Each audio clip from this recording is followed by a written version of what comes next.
Okay. Good evening. I'm Dave Neufeld. This is the meeting of the December meeting of the board, early December meeting of appeals. And we have today with us, we have Meg Jurgen is here, Greta Haney, Brian Gladstein, Robin Kramer, who is our chair, is not here today. And I am not the chair, but I'm chairing it this evening. And we've got our counsel, I believe. Has he gone away? I'm here. Oh, there are in the middle. Very good. And Dennis is here and Brittany is here. So we're all here. We have tonight, I believe, 3 public hearings and some other business. So we'll take them right in order, I guess. We start with 1258 East Boston Post Road, which is the application concerning Toyota. I call it Toyota. Is the applicant here on that? Okay. This is a property and is looking for a special permit for motor vehicle sales. And the hearing was open at the last meeting, and subsequent to that, we received the November 16th letter from counsel for the applicant with attachments, including some new plans. Some parking was changed on it a little bit, or at least the nomenclature was. So is the applicant here now? I am. Was I moved into the meeting? You are moved into the meeting. You have no video, but you have a voice. So I don't have an ability to share screen. I think, I don't know how your board likes to handle that, but we did provide some further detailed architectural plans that showed a conceptual interior layout of the building. We did designate the parking spaces closer to the building as customer parking. We also showed the utility connections.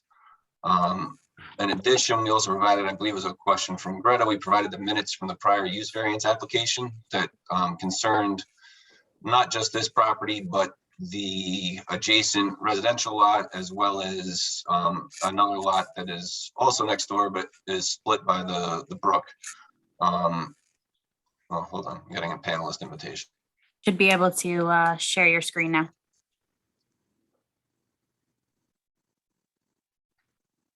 Okay, I can share my screen now if that's helpful. And I can just scroll down. So the concept for the building is to look somewhat similar to the Toyota City main facility across the street.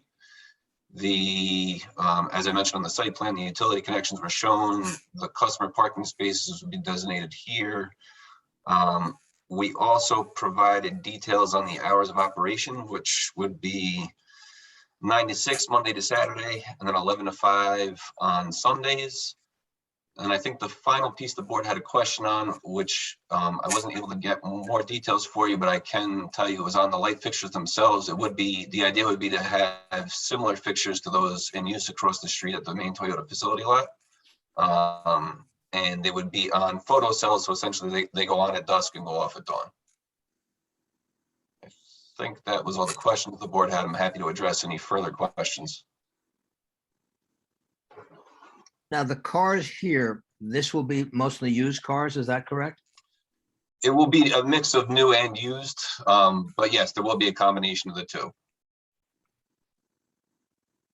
Will you be doing any leasing contracts, leasing of cars on the lot?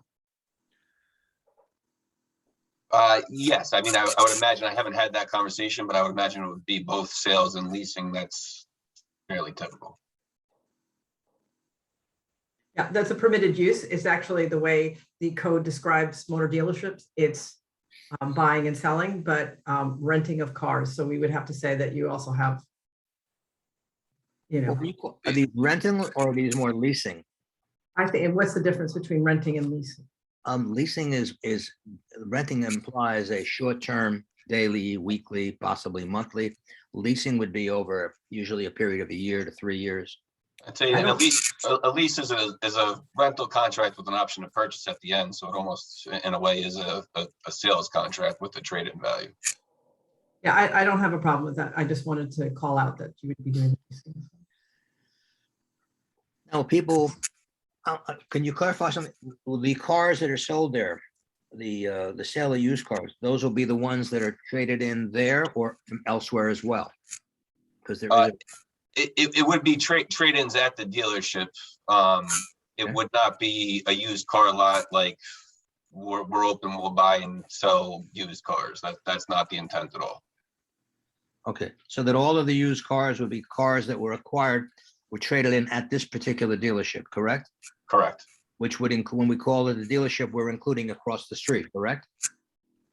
I would think that would be the idea, yes. If there needed to be a limitation, I mean, right now they're all in common ownership. If at some point in time it became separate ownership, this would be a standalone property that wouldn't be picking up used cars from some other place. Oh, okay, so are these going to be operated together? Maybe I was under misimpression, I'm sorry. Were these going to be operated together, both sides of the street? Are they under the same ownership?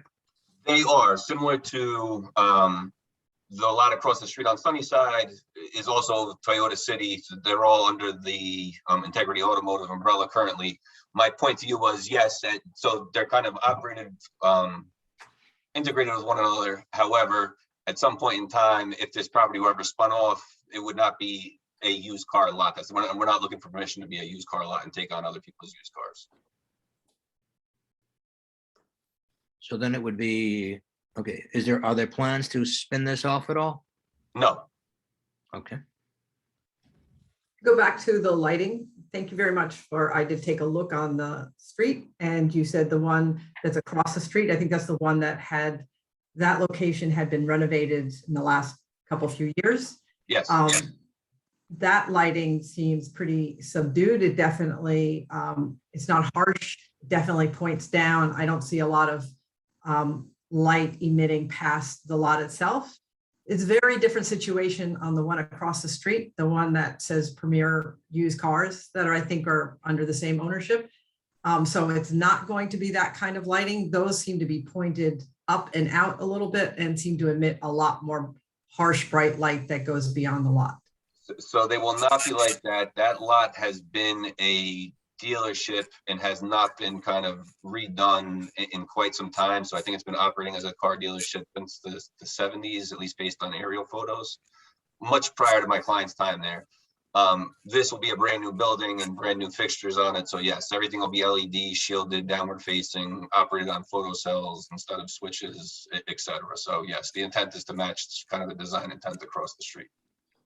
And I'm sorry, I have a quick, on the lot that you have, that we're reviewing, is there space to unload new cars there? What is the plan for unloading new cars that will be sold on the lot? All access will be coming off of Boston Post Road. The answer is A lot for the trailer or whatever that brings the new cars. any trailers will be coming in, to the extent they were coming in, it'd be coming in off of Boston Post Road. I think just given at least while the three sites are in common ownership, in reality, the unloading would probably occur on the main facility and then the cars would be shuffled from there, just so as to not be parked in the middle of Boston Post Road and or trying to maneuver around in the site. But yes, the idea would be if there were to be direct unloads on the site, the trucks would access off of Boston Post Road and then exit out the same way. Okay, so I guess I'm just trying, is there a plan to be unloading while it's parked on the Boston Post Road? No. But you do not have a And designated, we can commit we have, there's no plan to unloading on Sunnyside either. If there needed to be a condition of an approval, that would be acceptable. I have a quick question for Charlie. Does this need site plan approval or for Dennis? We have an application pending before the planning board currently. Before we made the application to your board, they referred us to they adopted the neg deck and then referred us out to your board. And we have to go back to them to complete the site plan approval process. Okay, so that's where the lights that we mentioned would be specified. It's as well. Yes. As there. Okay. And then they're reviewing our stormwater plan and landscape plan as well. Okay, so the stormwater plan that you have there, that's something that the planning board is the one that, who takes care of that? Who's the one that oversees that? So I don't know if you know her, Dennis. I think whoever the host is, Charles had mentioned that he needs to be unmuted. Yeah, Charles. Oh, you can't do it yourself, Charles? You can do it like this if you want. I'm sorry, David, I missed you. Maybe I can answer your question. I missed what the question was. The question was if Charles can unmute himself. That part I can't help with. Brittany, can you help? Brittany, can you help with that? Okay, Yeah, I got it. Let's Okay, do there. thank you, Brittany. You're What welcome. was the question, Dave? I'm sorry, I was trying to. unmute Oh, no, myself. Let's start all over again The now. Site plan approval? The site plan, no, the stormwater, Stormwater. the stormwater pollution prevention plan. Is that something that the planning board looks into with site plan? Yep, the planning board will look into it as well as the village's stormwater management officer under a separate section of the code. Okay, so not us. Okay, fair enough. Okay. Um, So just a quick question to the applicant. So you don't have a designated loading space on the property? No, we do not. You're saying as far as for car unloading? Well, I'm saying just in terms of, the spaces which are on the lot, you've now designated 3 spaces for customers, but you don't have a designated space for Right. Loading or unloading. We do not, it's not a regular retail business where we're gonna have deliveries coming and going, with trucks kind of pulling in and dropping goods like that. To the extent that we needed to mark out a loading space, it would probably overlap with the, one of the parking banks. So in reality, what would wind up happening is if we needed to make space, cars would be moved around on the lot to create space.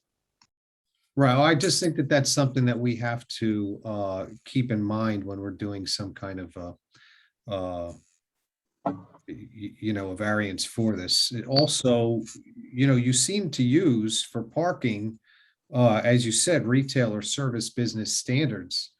I'm not sure why you didn't use the standards for motor vehicle sales agency, which are, it seems to me like you have to have at least 10 customer spaces. Not that I think that that's necessary, but that might be something else that we're going to have to mention in our resolution. Because Rex Gedney, the project architect, I think is muted and blacked out.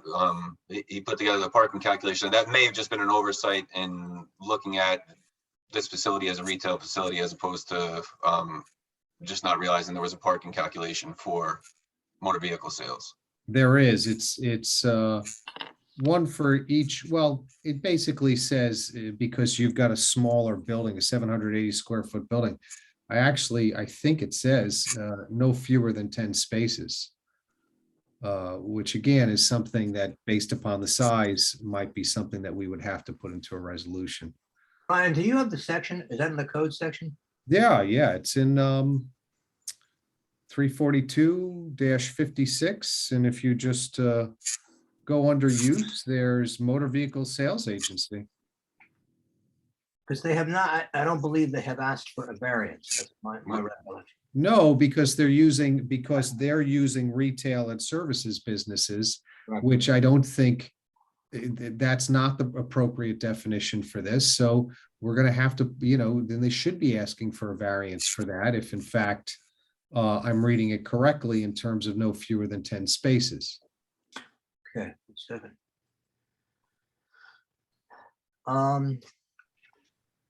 Does the applicant want to address that? Let me just, that's 342, 342-56, you said? Yeah, 342-56 under, A, Schedule of off-street schedule of parking. off-street parking. If you go into the second page, right Right. under funeral home, you'll see motor vehicle sales agency.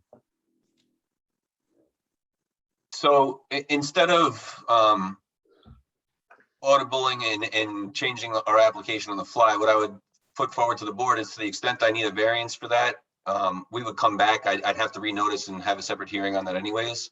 I can speak to the project architect in the event the board was so inclined to give us our special permit approval. Between us now and going back to the planning board to complete our site plan approval, I could speak to the project architect and the applicant and perhaps rework our parking to provide 10 customer parking spaces, and then we'd have a compliant plan. Except, yeah, I don't think we can, I have to say that, I don't think we can act on the special permit that's non-compliant. I think you'd need to have that as a predicate to it, or, so you'd come back with both. But I'm sorry, but the code doesn't specify that this is for, it probably intended to be for customers or staff, but it just says how many spaces it needs. It doesn't say, it just says it's a motor vehicle agency and it needs a certain number of spaces, and it definitely has that many spaces. It didn't say for. it says off-street parking. It Yeah. says- And off-street parking, because that's another point, Meg, I think you're saying off, this code under A 34256A, 34256A says schedule of off-street parking requirements. So that wouldn't be storage. And I think much of the ones, and maybe the applicant can just clarify this for me, but you have the proposed, you have these parking surfaces that are like 25 spots on the one side, and then you have 10 on the others. I assume those are not for parking, since you'd need a helicopter to bring them up and down, I suppose. They're labeled, yes, they're labeled as spaces, just as vehicle spaces, but Yeah. practically speaking, they'll be stalls for vehicle storage. Right. So I think you really do need to address, I don't know, Meg, I didn't mean to cut you off, but you have to address the issue of 34256, or how you came up with that. Is Rex getting, he's on, I see, maybe you could explain that, or? So you're saying that the spaces, because there's not an aisle around them, you're not considering them regular off-street parking spaces? Is that it, David? Because there is. I'm saying off-street parking, they're not, there's no way, if you have for example, let's look at the 25 spaces on the right side. I'm not sure, I guess that's north, so that would be the east side. You certainly can't use 25 parking spaces, because not unless you were to engage in a restaurant nearby so people could wait and eat while they were waiting for their car, you couldn't get in or out, because you have to be able to access the parking spaces. These are not accessible. I mean, I think the applicant's correct. These are these are like stalls for cars. Chair, if I may, board, this is Dennis, the Assistant Building Inspector. So are you treating this application, just for me to catch up, as an independent or a satellite of the existing business? Because then it would be based on the existing business and not the satellite, if I understand it correctly. So if they're counting that office there as an office that is linked to their main business, would they need additional parking? Well, then you'd have to submit a plan that would show both, but the applicant a few moments ago made a comment that right now they're under common ownership, but this could be a standalone spinoff. And I think Napier was clear on that, and I think that makes sense. Otherwise, you'd have to submit an overall plan for both to show you had additional, and then we would just deal with the street and the crossing the street. But I think, I'm not sure that's a problem. You Okay. would be merging the properties then. Yeah, if the special permit is based on the owner, then when the property is sold, changes hands, then they would have to reapply for a special permit, and the board can reflect that at that time, if I understand correctly.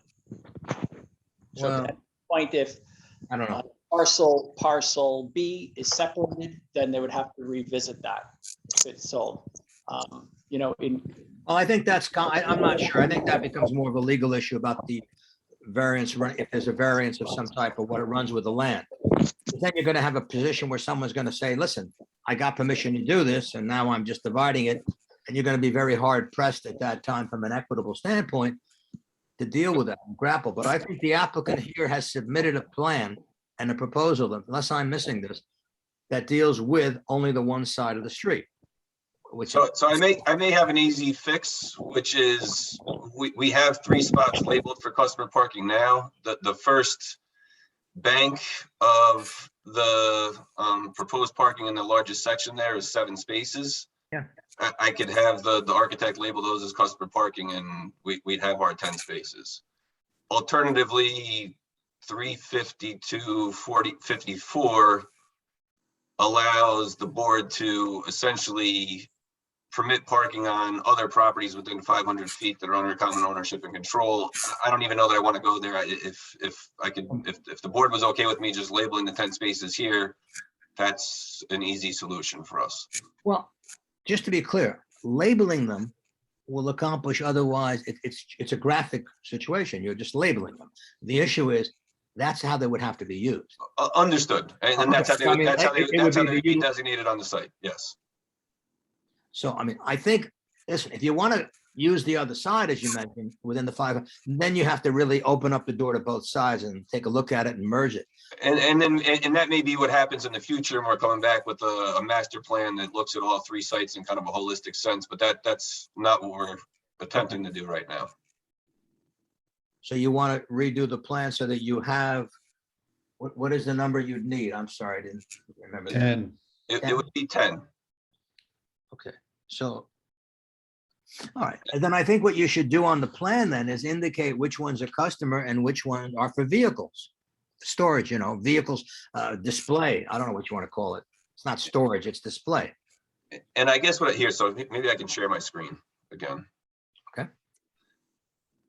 So I guess what I'm trying to do in the interest of trying to proceed tonight is these 3 spots are currently labeled as customer parking. There's 7 spaces right here that I would have no problem with taking condition that those be relabeled on our plans as we go back to the planning board as customer parking and be designated as such and conditioned in any approval as such. And that would give me my 10. There's 7 here and 3 here. How are you going to move the other cars around? Just for the moment, just go next to that. Then that would leave you with, if you had those 7, that would leave you with what, 18 spots there, right? Storage. Yes, I if think it would somebody be very comes in and they unlikely. Yeah, go ahead. I think it would be very unlikely that I'm going to have all these spaces occupied at the same time and need to be pulling cars out of the back of here. Well, I think if a customer came and said, that's the color, that's the car I want, and it's in the back there. Yes, then you're going to be jockeying cars, just like on a number of car dealership lots do now. This is pretty extensive for in front. Yeah, are there any other, well, I don't know. Chair, if I may, I have one other question. If we're treating this as a separate entity from the existing business, Right. they will also require parking for employees. All right. And not just for sales purposes and purchasers, but also the employees based on the square footage of that office area. I don't think you can say that it's the use that we're using is both vehicle sales agency and a retail business combined. I think if we're going to use the 10 spaces for motor vehicle sales agency, you can't add it. That includes the retail aspect of it. I don't think you can add another use and go to another set of minimum requirements. I think the code is fairly silent on what these spaces are intended for.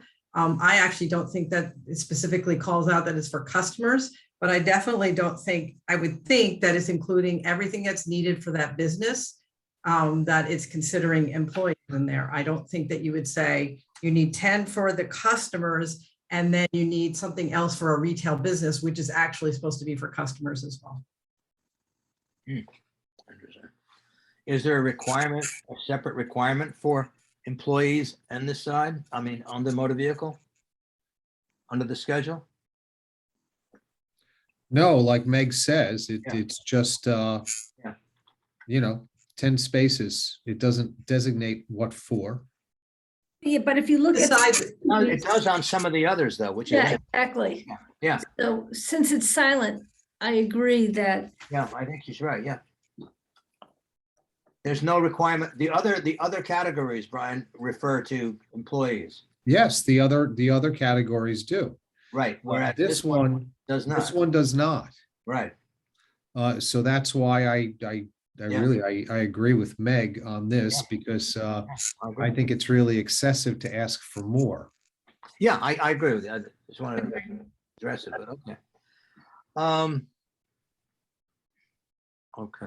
Now, are there going to be, is there a curb in front of the 25 spots? Between the rest of the lot, no. On the backside of Sunnyside, yes, there's a curb cut in there as well. I can bring the plan back up. I'm Yeah, I sorry. see that. Yeah, no, I have that. I have the plan. What about on the post road side, on the, There's a retaining wall here, Yeah, so there's the a lot wall. is elevated and I can just flip. There's gonna be some significant plant material, based on the village's planning, landscape consultant. So they had comments about adding in some street trees, so we have those proposed along the street here. There will be a curb, installed between what essentially is the upland of the other lot lower down here. And then there would be new curbing and new plant material planted along the back edge. This is all entirely flat right now. Kind of the existing rubble asphalt extends out into this residential lot. So we're cutting off ourselves from that residential lot. Right, where you have the pointer now, that's gonna be like a 2-foot grassy swale, I think you said? Yes. Okay. But the problem I see then is if you're going to make those 7 spots for parking, okay, customer parking, how are you going to get the other cars in or out and move them about? Well, so there would have to be some carjacking. I think I could be wrong, and I'm sure the applicant hopes I'm wrong, but I would think it would be very unlikely that all 10 of these spaces, given the small size of the lot and small size of the building, I don't think it's going to be all that often where all 10 of these spaces would be occupied. But that would be no different than even if there was no customers parked here, I didn't need to have these 10 spaces and every single one of these spots was full of a car now, and Right. they needed to get this car out from this spot, they're going to have to move the cars around and Well, unless you could put those 7 spots behind another location, like behind the 2 that you have and coming in this way, because what I'm saying is you're having a problem. You're going to have your your storage area there with basically it's going to be the only way it can get in or out would be using what the Sunnyside Avenue cut. that you So the want. sunny side is not meant to be an active curb cut. There's an existing curb cut there now. That's going to be gated and closed off, and it's actually going to be planted over here. It's being left there simply because we're the tenant on the property. We're not the owner. And so to the extent that the owner at some point in time wants to do anything with the adjacent lot and they already have an existing curb cut there, we just didn't want to touch it. But the intent is to have that as a emergency access only for whatever reason. Well, is there a reason you can't go behind the building or a little right where you are now, where you think is there? You have those 2 and do the other ones, do the 7 vertically coming or horizontally coming in there. And that lets you. No, go back to the 2 that you've now You're said. saying stack them up here? No, to the right. There you go. Stop right there. So if you went there and you went right there, but you had them driving in there, you had 6 or 7 there. Wouldn't that accomplish it? And you'd be able to take them away from the other side, so you'd have less storage on the other, which would make jockeying much easier. So in other words, you're just taking the 7, if you would, and you're moving, maybe you're not taking all 7, but you're moving those to the The other. on top here? Yes, right, yes. So I was just I figured this is easy for regular motorists because it's straight in, straight out, as opposed to having to get into tandem spaces and parking in front of or behind someone. But you're going to pull into that and someone's going to drive in there. And they go, oh, no, don't drive there because somebody wants to see a car in there. So instead of having, you have 3 deep cars behind the parking. And the only way out, particularly if you're not using Sunnyside, is you have to have those cars moved or not allow them to park there.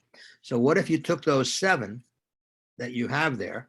If you could remove those 7 that you talked about earlier, you would now only have 3 deep for your stalls, which would make moving those cars in or out much easier, wouldn't get involved with customers and people walking around while you're trying to jockey them. Because I can assure you that if somebody wants to buy a car in the middle or by Sunnyside, they're going to jockey it out and people aren't going to park there because they're going to say, no, this doesn't work.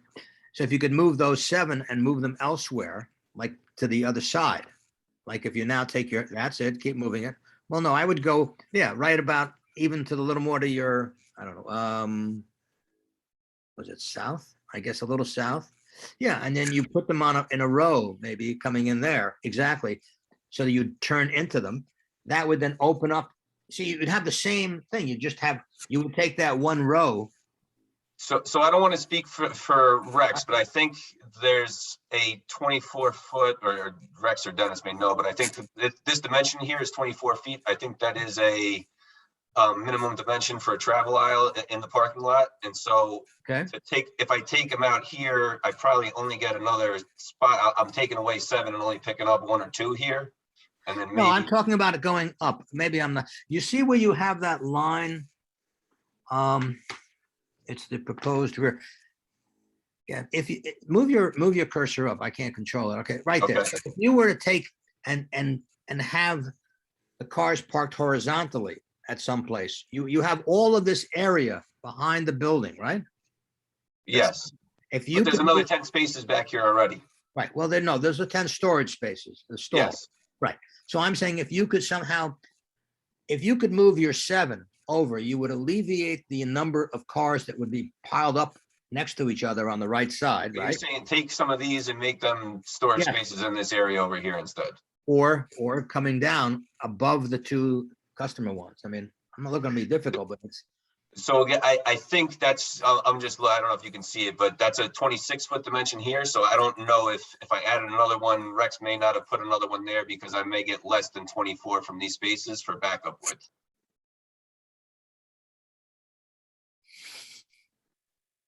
it just seems to me you've got yourself 27 spaces.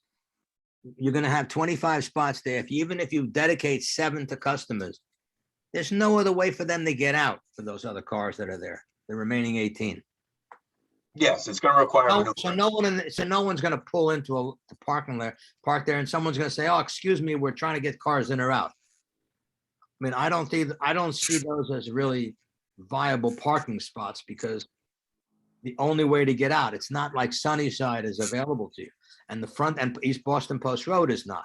So the only way is to use the area that's now dedicated for customers parking, which I think is not a realistic plan. Whereas if you had done them behind where you are now, where your cursor is, and find, I mean, you should be able to find the room in there for 7 spots, and it would make it easier to jockey the others. I don't know. Yeah, I suppose we could rework this area to find 7 spaces here. It would just, you'd lose, it'd be trading 10 for 7 or something like that. But I understand what you're saying. Right. I guess that's something that we'll have to, if the board isn't inclined to allow us to move forward with my concept, is something we'll have to take a look at and revisit with you.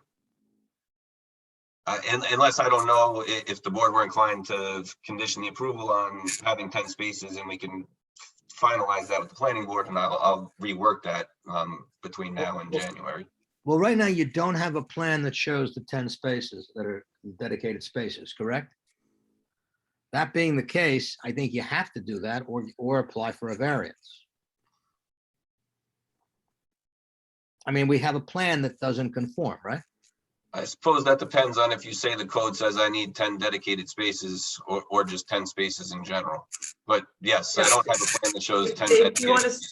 see how other board members feel? Yeah, I do, please. That's I what feel like that might have been the intent, but the code didn't say customer spacing. It didn't say employee spacing, customer spacing. It just said 10 spaces. So we're trying to interpret that it meant customer and that there would be more spaces for cars. But I don't see that there. I think we're reading something into it. I don't know how other board members feel, but I just. Yeah. How do others, I mean, I'm just reading it. It says off-street parking. It doesn't say storage for vehicles. Right? But I'm sorry, as Leo was showing that there is available 10 spaces that you can just pull into. So if you're not feeling that the other spaces qualify as off-street parking because they're stacked up, there are 10 spaces that are. It's whether or not we feel like you need extra, you don't think that the maneuverability is correct in the lot, we have to explain, but I think we should maybe poll other members how they feel about it. So listen, I brought this issue up because I do interpret the code that they do need 10 off-street parking spaces. And I do believe that is not the same as storage as the vehicles that they have on the property. When I look at the plan, I completely understand what David is trying to say. However, I'm also looking at the plan and saying, listen, there used to be 25 spaces in that same area, which would definitely and absolutely make it even less maneuverable than having 7 spaces in front that may or may not be filled by customers, because I'm not sure you're going to have all 10 customer spaces used at the same time. So I do see, if the applicant wants to designate those 7 spaces towards off-street parking, I actually think it makes this plan more maneuverable than drawn. Because like I said, you're not guaranteed now to have that filled. You were definitely guaranteed to have it filled before. So I wouldn't have an objection if that's what the applicant wanted to do. But that being said, I think David's advice is also prudent in the fact that they could redraw it, or they could ask for a variance, because I don't think, in my opinion, this lot actually has to have all the spaces. If they applied for a variance, I think that might be something that we'd be inclined to grant, given given the size of this property. But if they don't want to come back for a variance, I would be okay with those spots being converted to customer spots and calling it a day. Or Brian, could we do it another way? What if we felt that you have the 10 spots they need, and you let planning on their site plan deal with where they should be? Well, that's. I mean, it's required, and if we granted a special permit, subject to them having 10 spaces and such, segregated spaces for customers. That's perfectly fine by me. I'm just going with the code, and the code says that for motor vehicle sales, they should have 10 off-street parking spaces. Yeah. You do have that street becomes very busy with people trying to park to go in, because the other lot across the street is used for vehicles. If I could just weigh in for a second, Brian and David, I would actually prefer a condition that I have 10 spaces that planning designate, as opposed to I do something to satisfy your board, and then I get to planning and they say that's not, I don't know if they would, and this isn't disparaging, but they say that's awful, we don't like that. And now I'm getting ping pong back and forth between your two boards as to different thoughts on what the parking layout should be. Well, you won't get ping pong, because if we grant the permit with that requirement, that is what you have, and planning has to work with what it is, and that we define it. But I think the idea is to say you need 10 dedicated customer space, accessible customer spaces that are available, and I guess they could be anywhere effectively. If planning's going to do a site plan on this. Chair, one further, this is Assistant Building Inspector Dennis Strogan. We still need the off-street parking for the employees that will be working in that structure. So if it's listed as office. Where do you see that? Where is that from? I don't see any spaces for employees. Or where do you see the requirement from? That's for the 10. That's That's included in the 10. There's no separate. Yeah. Not 10 customer, not 10 customer parking spaces, but 10 parking spaces that can be used by customers or employees. Correct. Yeah, I don't see a requirement for separate. Right. All right, so it requires 10 parking spaces for employees or No, customers. it requires 10 parking spaces. Well, I see what you're saying. How would you requires 10 Well, designated customer spaces? No. It says 10 off-street parking spaces. Right. It's not, it doesn't designate between who would use them. That should service the entire site. And so what I could do just to move this forward is if the board is leaning towards find the 10 designated parking spaces, and that's going to be a condition of approval, and I work that out with planning. When this plan gets redone, we can label the 10 spaces as parking space versus storage space or something along those lines to distinguish between the two and try to draw clarity to it. Yeah, I think we're just saying that there should be 10 spaces that are accessible when you drive into the lot. And that would be accessible for customers or employees of this site, not of another site Understood. across the street. Understood. Yeah, and I think if we're gonna do it, I mean, I'm not crazy about the design on this thing because I think it doesn't work, but as long as they have to do 10, as long as they have to be accessible and separate and dedicated, then I suppose that could be part of the site plan. I don't know. And would you said you would be amenable to a condition that you wouldn't offload on Sunnyside. Would you be amenable that you cannot offload on the Boston Post Road? Or at least not on certain hours on the Boston Post Road? Because I know sometimes across the street that there is a trail there and it actually forces, it pretty much turns a two-lane road into one lane because it goes into one of the lanes. And that is dangerous and just makes traffic congestion if you're doing it during a busy time. So I was going to say, I don't know that I can commit to just across the board, but certainly to Sunnyside, yes. And on Boston Post Road, I'd be fine to not during peak hours, so not between 7 to 9 or whatever. Or like when school lets out because you're near a school and there's a lot of kids and driving and. Yes. I also, Charlie, what do you? I'm I sorry. was just gonna ask, what is the square footage of the building, the gross floor area of the building? I was just trying to look it up on the plans. 780. Okay. I also wanted to clarify, if you have a used car that you've obtained through a trade-in, will those used cars be exclusively stored within these premises and not across the street, and vice versa, that used cars obtained from a trade-in across the street will not be stored at these premises? I don't know, Greta, how they intend to handle inventory, so I wouldn't want to say 100% that no used car from here will ever wind up across the street or vice versa. I think in practice, as long as they're all under common ownership, there probably will be some shuffling around, I would think. But I don't know that they've necessarily thought that far out themselves either. Charlie, question for you. In a way, this is almost, given the common ownership and the common operation, it's almost like, shouldn't this be one special permit for the whole thing? Because- Yeah, I hear what you're saying. I was kind of thinking that as well. I don't know if the existing Toyota has a special permit. And then it would just. I believe it does. I believe Brittany, you found the special permit for across the street. Because it's really raises more and more as we discuss this, it's creating an artificial separation that operates together.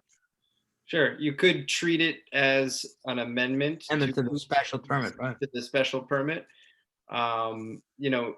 Or you could treat it individually as its own entity and issue a special permit and recognize that they're tied in ownership. Either way, I think you're covered. It's just at the board's pleasure.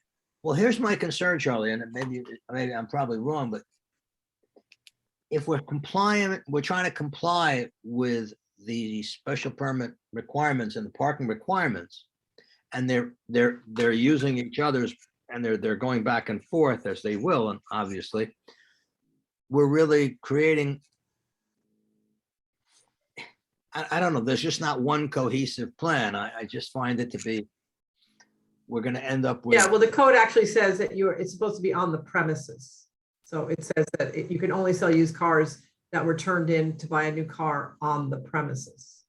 Right. So it does make it.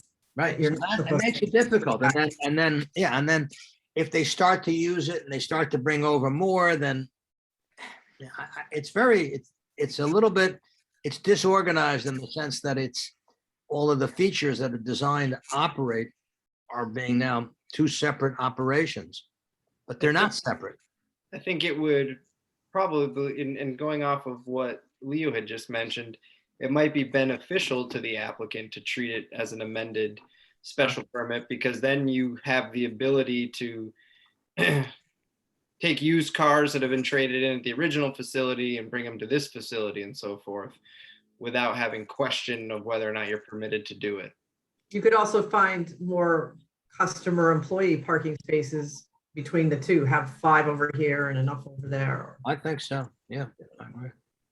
Yeah, I think it really, if you're gonna run this together, it ought to be an amended permit and ought to be for one package. And I think it would probably benefit the applicant, but it would certainly, because otherwise, Meg, as you pointed out, you can only sell the vehicles that are traded in over there, right? That's what the code says. I Yeah. don't know that there is anybody ever tracking. You see new cars and you see used cars. And I don't know that there's ever any tracking or reporting to be sure that that used car was turned in for that new car. And there wasn't some switch between dealerships or something. Well, that's not our job to. It's not our job. I'm just saying in practicality. I think the idea is that you don't have a standalone used car, that it's supposed to be only used cars that have been turned in to buy a new car. It's not going to turn into a dedicated used car. So I think the issue is if the board wants to consider this as a full item so that they have the freedom and you look at the thing as one amended permit. Otherwise, you're creating separate entities that have a relationship and that are going to be doing this. I mean, candidly, I know what happens now. You go to look on one side of the street and you walk across, because one of my concerns is crossing the road. Because you ever driven by there during the day, people going across the street to look at some of the cars.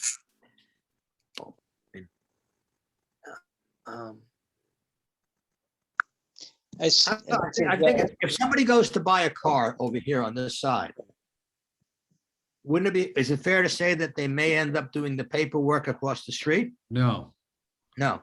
no, we were Completely told, we were told the last time that this came up, and that's why there's a building on the site. And that's why that building had to be able to conduct business independently, where you've got a little office, you've got bathroom facilities, you know. Right. We were really told that this site was going to be set up completely independent to operate on its own. I don't know what the applicant's intentions are, but you know, in terms of an asset, there may be an interest in having this as its own separate, instead of joining it on a permit. That way they could sell it. Otherwise, this is just an accessory plot. Correct. Is this operated by the same people that own across the street or operate Yeah. across? the Yes. Currently. It'll And- become and- part of Toyota City. So there is a standalone office. There will be the capability to process sales within here, you know, to the extent that somebody sees a car on this lot and this sales guy is busy and they get sent across the street to finish the paperwork, you know, I suppose that's possible. But the idea is that this is intended to be capable of functioning on its own. All right. So I think if you want it to function on your own, you've got to come back with a plan that shows the parking, as we've discussed. And And I, how does the we're board talking feel? about it, I'm sorry, I know that the other lot, but now we're talking about combination. Is the special permit that I was able to find for the existing business, was that ever renewed? Do you know what is the status of that special permit? I think, I did not handle those approvals. I believe those were handled by either Mr. Spatz or Mr. Noda. so it's just like, if we're going to start combining it, I think we should take a look. I think that they might have not been renewed after the 3 years. I could be wrong. I'm not sure of what are in the records. If they were renewed, they would have been more permanent. They not necessarily have to come back every 3 years. I understand, but I don't think that they were ever renewed. So that's just something else. That's a problem. So you got to identify the issue of the special permit. What does the board think about if the applicant wants to? keep I this only separate? saw an older special permit and was not able to find a newer one, but I'm not speculating that it wasn't, that someone didn't renew it. It's just, I don't have that. Couldn't get that. Was the board comfortable with proceeding with this as a separate thing entirely, in which case,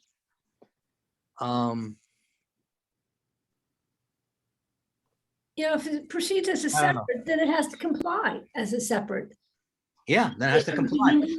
But it's actually, and I think they're being forthright, and I think the applicant's being very straight, but they do interrelate. I mean, the applicant's going to be taking in cars across the street and putting them out here in the lot, I think, to sell as used, I would think. I think we would have to ask the applicant is like if you were not going to operate with that business model, but you were going to restrict yourself to buying and selling operations just on this lot and not crossing over, not Right. bringing automobiles from the other side. So if they do bring them over, so we can give the applicant some guidance here, if they do bring them over and they do go back and forth, is it our position then that it would have to be an amended one permit versus if they do not and they kept it separate operationally, then they could do it separate? Yes. I guess they got to pick a way. Can't be both, right? So I don't necessarily have an issue with them being considered together, other than obviously it costs me a month, or not me, but the applicant a month. I guess the only question is, am I opening up? I'm not aware as to, I don't want to start talking about operations on the other properties and driveway layouts and parking layouts, et cetera, that have already been, in theory at least, permitted and approved and in operation for some time. So I just don't want to open up a whole can of worms that then sends me down a rabbit hole. I don't think you need a site plan review for it would be, this is an extension of the business and you need a site plan for the new Just for construction. the extension. Yeah. The problem you might be opening up, candidly, is that the other side, and I've been to the other side a few times, seems to have taken the parking area and using it now for storage of vehicles. Because I've been there on occasion, I've taken my kids there and in the past, and I always had to park somewhere down the street on the Boston Post Road. But I noticed that the parking lot, now, I don't know, but you may want to think about this. Obviously, if it all complies, it would be very easy to amend it. It would give you more flexibility for operations. I have a problem, I think, conceptually with the idea of treating it separately, which is, I have no problem with that, but treating it separately, but it's not separate. And I think it's fair to say it's probably not going to operate separately because of the interplay between them. I don't know what other members of the board feel. And then Well, what would happen, if they went out and they actually found out that special permit on the other side of the street has now expired? Would they have to go through the whole process again? I suppose so. You asked if we would allow them to, even though it expired. I think Charlie, right? If it expired, it would be up to say that they could. Yeah, it would only expire if it was for a set period of time and not renewed. I believe it was renewed. Okay. I mean, but I don't have it here and I don't know. Does the building department know? Okay. I see a special permit for 2015 for 3 years, and so it would have been sometime in 2018. Huh? Oh, We I could guess look it up and find one if of the things there's we one. can do is we can let the applicant take a look at it and make a decision and come back either focusing on this one standalone or come back and amend to include this as an amended portion of the special permit and to clean up the other one. How do members feel about that? I think that makes sense. I agree. I mean, otherwise we're just, I think, just sort of throwing it against the wall. I mean, I don't know. Otherwise, we're sort of disregarding what the code actually says. I'm sorry, Dennis. Somebody's rubbing a mic someplace. I'm sorry. Otherwise, we're disregarding the code. We know that they're not going to. I think so. We know they're not. comply with We the know code. there's We're gonna be saying an it doesn't seem like such a big deal. Do we really want to do that or not?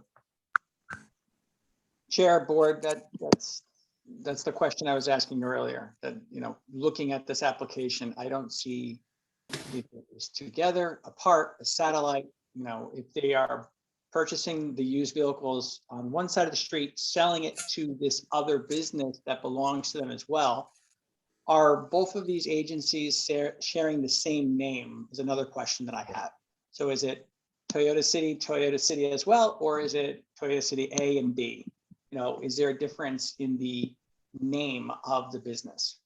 So there's a lot of questions that I have. So if they would like to contact me tomorrow, it'll help me out for the future, as well as. Well, I assume that they're the same name, they're the same operator, correct? Yes. Right, yeah, that's, I assume, yeah, it makes sense. I mean, I don't think anyone's criticizing that. But I think it's sort of like we're creating a second thing when the first one may not even be. To me, it's just strange. Brian, what do you think on this? Anyone?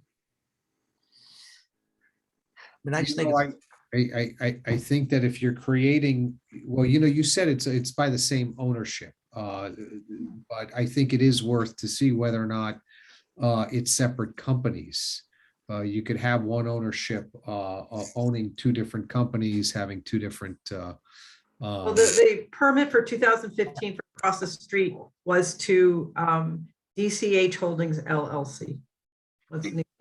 DCH was the prior operator, and so DCH has sold and assigned their business to Integrity Automotive, which kept the Toyota City name. So it's an entirely new outfit that has all three parcels underneath. And actually, Meg, you just hit it. You just hit it on the head. Take a look at the rest of that permit. It probably says that it has to be renewed and changed when there's a new owner, right?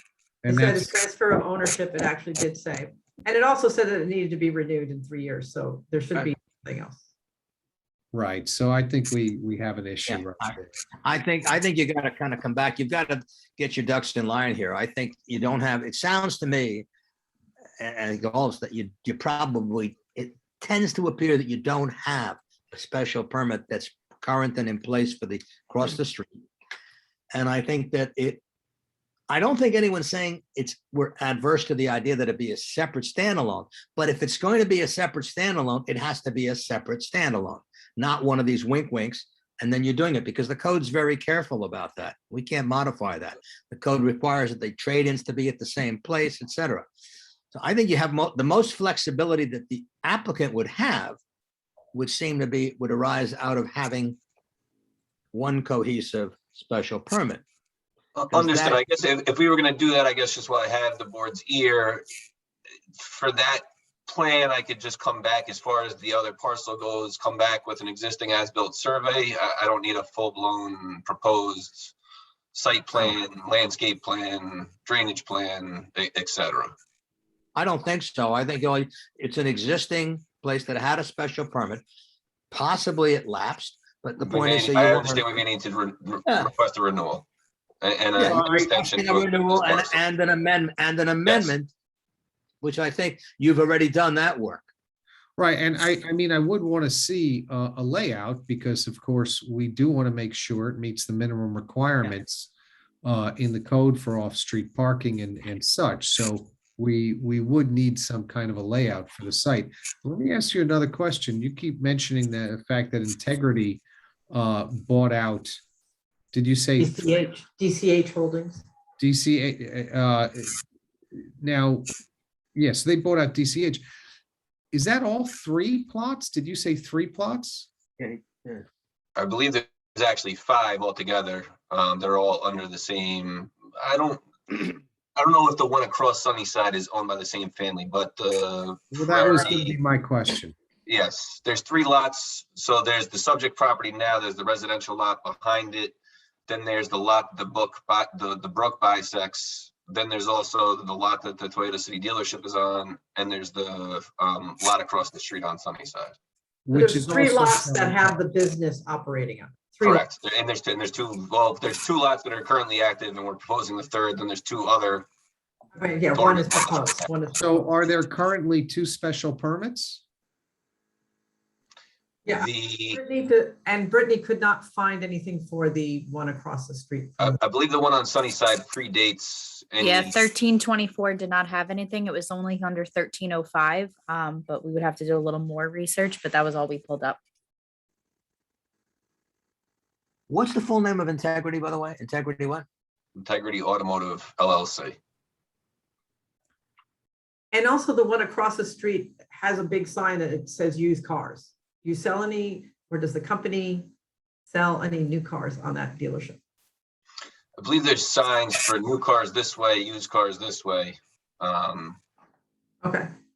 I haven't had detailed discussions on the out. My focus is really limited just to this parcel. So as far as how these other properties operate and what their approvals are or not, I don't have any information on that presently. So there's an Integrity, is this Integrity Automotive Group? Yes. All right, so they're out of Melville. All right. Yeah. So Integrity Automotive Group was formed in 2020 in New York. And so if you do come back, as Brian was saying, we'd like to Yeah.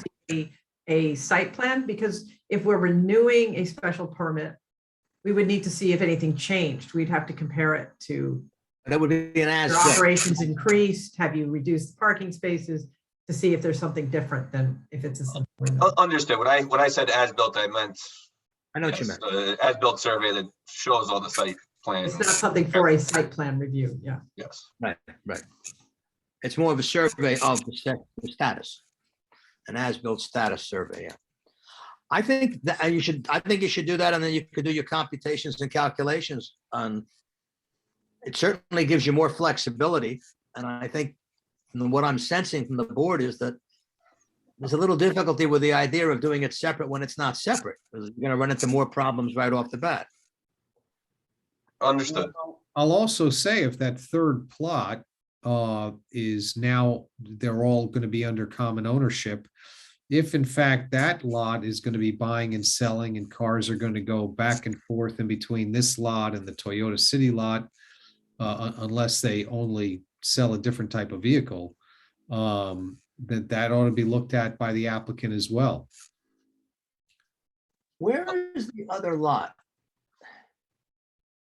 There's one across the street from the main Toyota City that you're thinking of. If you're driving towards Rye, the main Right. one on the right, and then there's another lot directly across the street. So this is the main lot here this is the main lot. This is the other lot across Sunnyside Oh, I'm here. sorry. Oh, 1 second again. I'm sorry. Do that again. I wasn't This is the main lot here. So this is the Toyota dealership here. right. This is the lot across the street currently. This is an old aerial. Yeah. That's when you had storage on that lot. This is from 2009. Now that 2009, does that have any special permit or any permit on it? It did not, but it was used this way for quite some time, I think, until what wound up happening, the history on the site is Chinese restaurant. and when it burned, they started to use it for vehicle storage. It was all owned by the same families. And what happened is when they came in to do the main showroom renovation in 2015, at that point in time, it was picked up that there was no permits or approvals to use these properties here. And so then there was like temporary approvals that were granted while they pursued the prior applicants. Was not my clients. Pursued a use variance to continue to use these properties. As you can see, they had cars stored on the residential portion of the property. They were pursuing a use variance to keep the vehicle storage going. At that time, there was a proposal to use this as an office, which was across the brook, but then also use this lower lot. Our application is limited just to this, the commercially zoned lot here. Well, okay, but to my But you can knowledge, see was there- that the one across Sunnyside has been used as a car dealership going back into 1976 or something. Oh, wow. but the issue is going back to that third lot, that's for storage, as you pointed out there. The one across the street on the west side of the street, that's the one you have marked around. Yes. Does that have any special permit on it? I haven't looked. I mean, it has its own building there. No, I mean the one next to it. If you continue south a little bit, the next lot. You're saying like these separate tax lots? I don't know if these are, Okay. Now, you just had one a second ago on the corner. Is that it? Where you had the storage? You have that. this thing is on- the property we're looking at right now. This one here. Yes. So this is back in 2009. It was being used for vehicle storage at that time. I realize that, and there was an issue with that, but I'm saying, did it ever get legalized or a permit issued there? No, that's why we're here before you now. It was used this way for years up until they came in to ask for the showroom permits. And at that point in time, it was realized, I think It's now empty, Dave. It's not this way anymore. There's no cars on it. It's yes, this is it today. or in 2018, but also today. And Dave, my question was regarding the lot, which currently does have a building and cars on it, which is acting as a, car sales agency. Just, I don't know what direction that is, but it's on the same side of the street. It's where the pointer is now. Yep. Yep. Does that have a special permit? Brittany, you couldn't find that one, right? All right, so my suggestion is, I don't know what the board feels, let's all talk about it for a second. They ought to get I think this is, you got a compliance and a sprawl issue here, and the issue is, what is it, what do they want? And then how do we make it so that it gets corrected properly? Because by doing this separate, it's becoming more and more complicated and more. What's it? So right now, the two lots that are in operation now are cars crossed over, or used cars from one lot brought over to the other lot, or vice versa? Or do you know? I'm not aware. I do know just from the signage on the building, there's arrows that say new cars this way, used cars this way, but aside from that, I'm not sure how the two interrelate. All right. So I think we've gotten a general flavor and we understand this. The question is, I think the applicant's got to take a look at this and make a decision as to, is this going to be a standalone or is this going to be amended? And I think if your relationship with across the street poses a problem, because you can't be, if that's not done properly, because you're going to be trading cars back and forth there, not selling them. It's the same operation. So part of the operation can't be legal and part of it can't be, non-compliant. Understood. I'll speak to the applicant. If the special permit is lapsed on this lot, certainly we'll put that together. The question as to whether or not we come back as an isolated project or kind of an interconnected campus layout, I'll work through that and then we'll be back to you in January.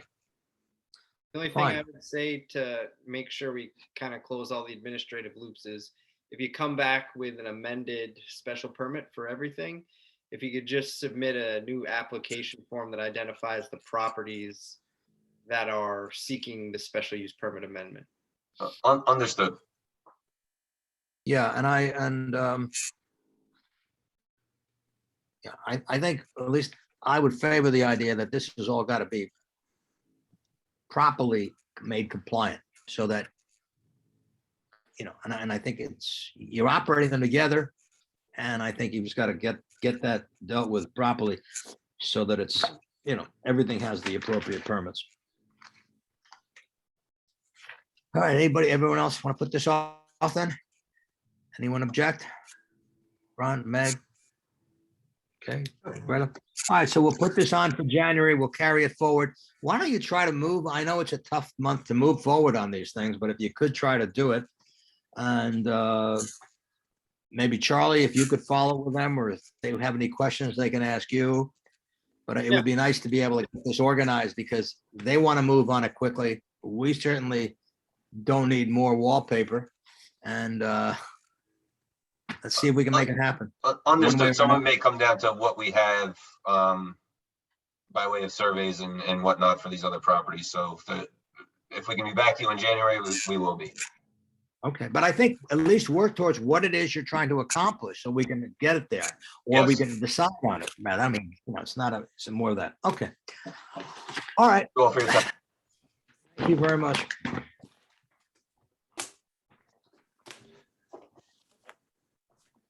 And then the next matter, my paper's at 533 Walton Avenue, the continued public hearing on that.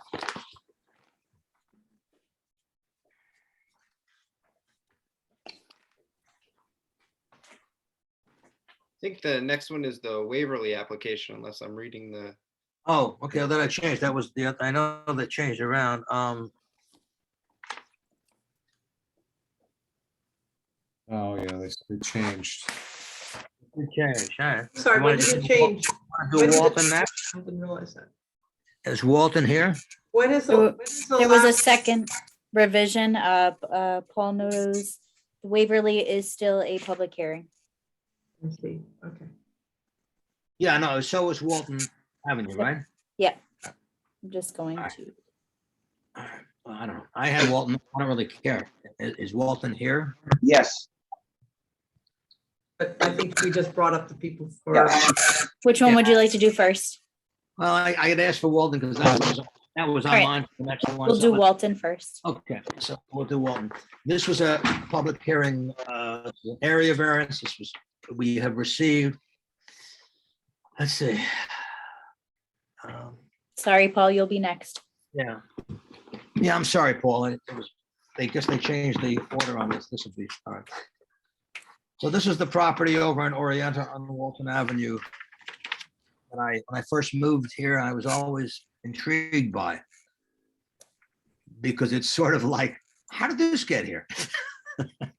It's a lovely place. And I used to have lovely flowers and gardens, but it was one of those houses that I would say, if I told someone to come to my front door, I would have no idea where to go. So let's see, we have some issues here. We had, I'm just looking at why this was put forward. The existing lot is non-conforming. We were talking about the building department deciding if they knew where the front yard was. And I guess you did give us I guess it was just a signed plan now, correct? Yes. Right, Can you hear me? we can. yes, Well, from the last meeting we got from your board, the task to define the yardage, the yardage designation, which we then connected with the building department. We made a plan which you apparently got there, where we determine front and the two side yards. The building department basically gave back to us their request. It's going to be on our terms to determine that, and they would review it and agree. I guess that's what I understand from Mr. Drogan, who I talked to. And by the designation of the yardage we have now on the site plan proposed, that also would then give us the definition on the proposed landing with the stairs, where this falls into as well. sorry, could you say that again? What? Right, the follow-up on the two items we had to determine from the last meeting was the yard designation, and then also from the yard designation, the definition where the new proposed landing with the stairs would fall, which actually added on in the amendment of the application on page number 9.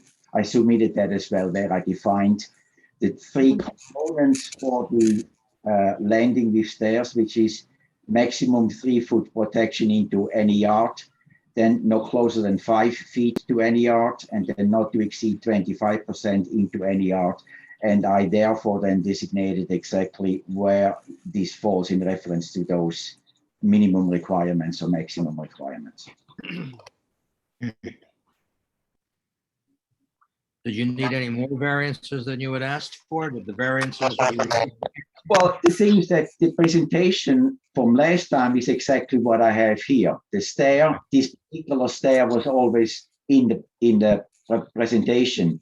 It was not determined that we needed this that definition, which I have now on the application added on or amended on. I think we definitely agreed that it was not a projection. It was something that is structural, and that if it goes encroaches onto a required yard would need a variance. Mhm. And I do think that it's an extension of a pre-existing nonconformity of the encroachment on the yard, that it would be a variance. It's my view.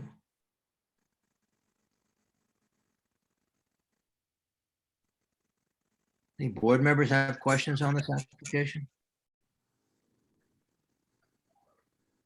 Now I'm unclear. These projections, are they pre-existing non-conformity or are they new as a result of the work that you're proposing? What we proposing, actually, the existing stair is actually just to the side yard be overlapping onto the right of way. So we bring in the new stair landing to the front yard putting it back into the property. Okay, so that is of the previous non-conforming use, but with that, we obviously asking for these projections which are in chapter 342, section 14, to answer those projections in reference to that they're not conforming as per zoning.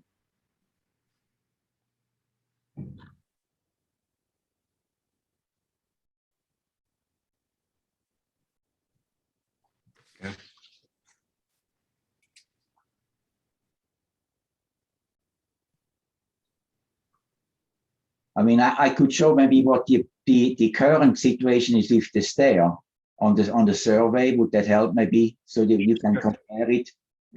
No? If you have, you can put it on the screen, sure. Yeah, sure. Let me just do this very quick.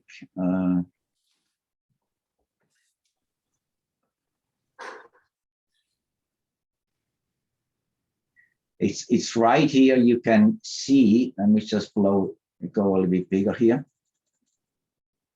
You can see currently there is a landing with the stair going towards. You're not on my screen. Can anyone else? No, it's just a blank. It says you started the shit. Okay, let me just go back. Hey, you're there, you said. Okay. Can you see that now? No. It's not good.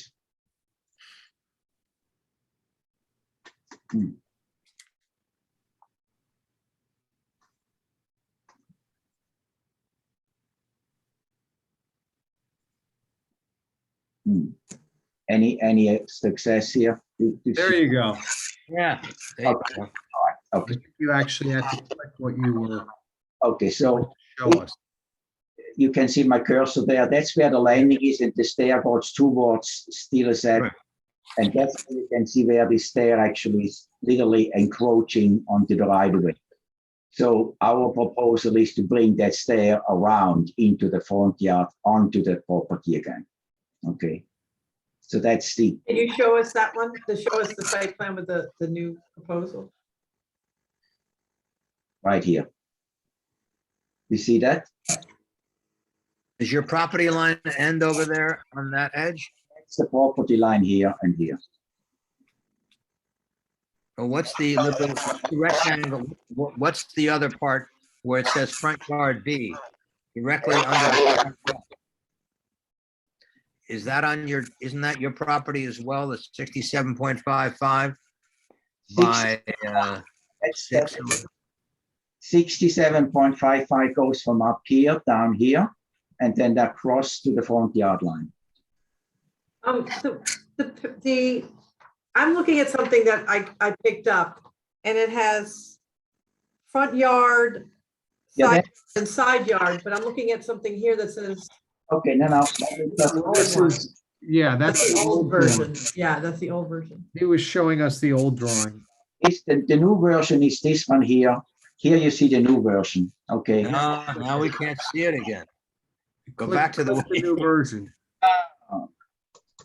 If you go back to the old one, we'll disregard what you called forward, front, and side, and we can just look where the stairs are placed, perhaps.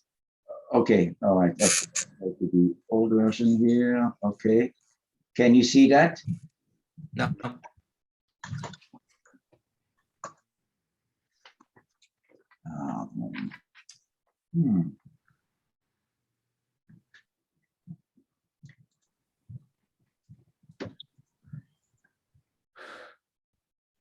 There you There go. we go. Okay, so Yeah, front yard B is now side yard B. if the front yard C here and the front yard B, these are the Side. front yard place where it's at. Yeah. That's where I defined, or we defined this stair in our new amended definition. Considering this the front yard and this the side yard. Yeah, listen, they pulled the staircase off of the property line, put it in the yard. Yeah, from here, it's currently running this way. Yes. Where is the fence? Though? There's a fence on that side of the street, on the, Yeah, that's the fence is here. The fence is up. So what I'm saying is you really have that property that, I mean, I don't know your deed or your title, but you've effectively you've gone out into that area. That's currently the case.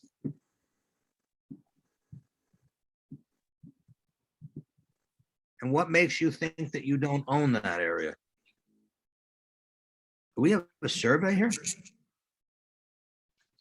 That's the survey plan. No, this I isn't think a that it's a survey. stamped survey. No, this is a proposed site plan with yard designations. There's nothing here that says this is a survey. There's no surveyor seal. I can bring you back to the survey. Let me try that. Thank you, thank you.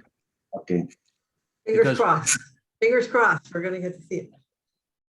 Yeah, because the land that's outside where they where the steps went onto, it was inside the fenced area.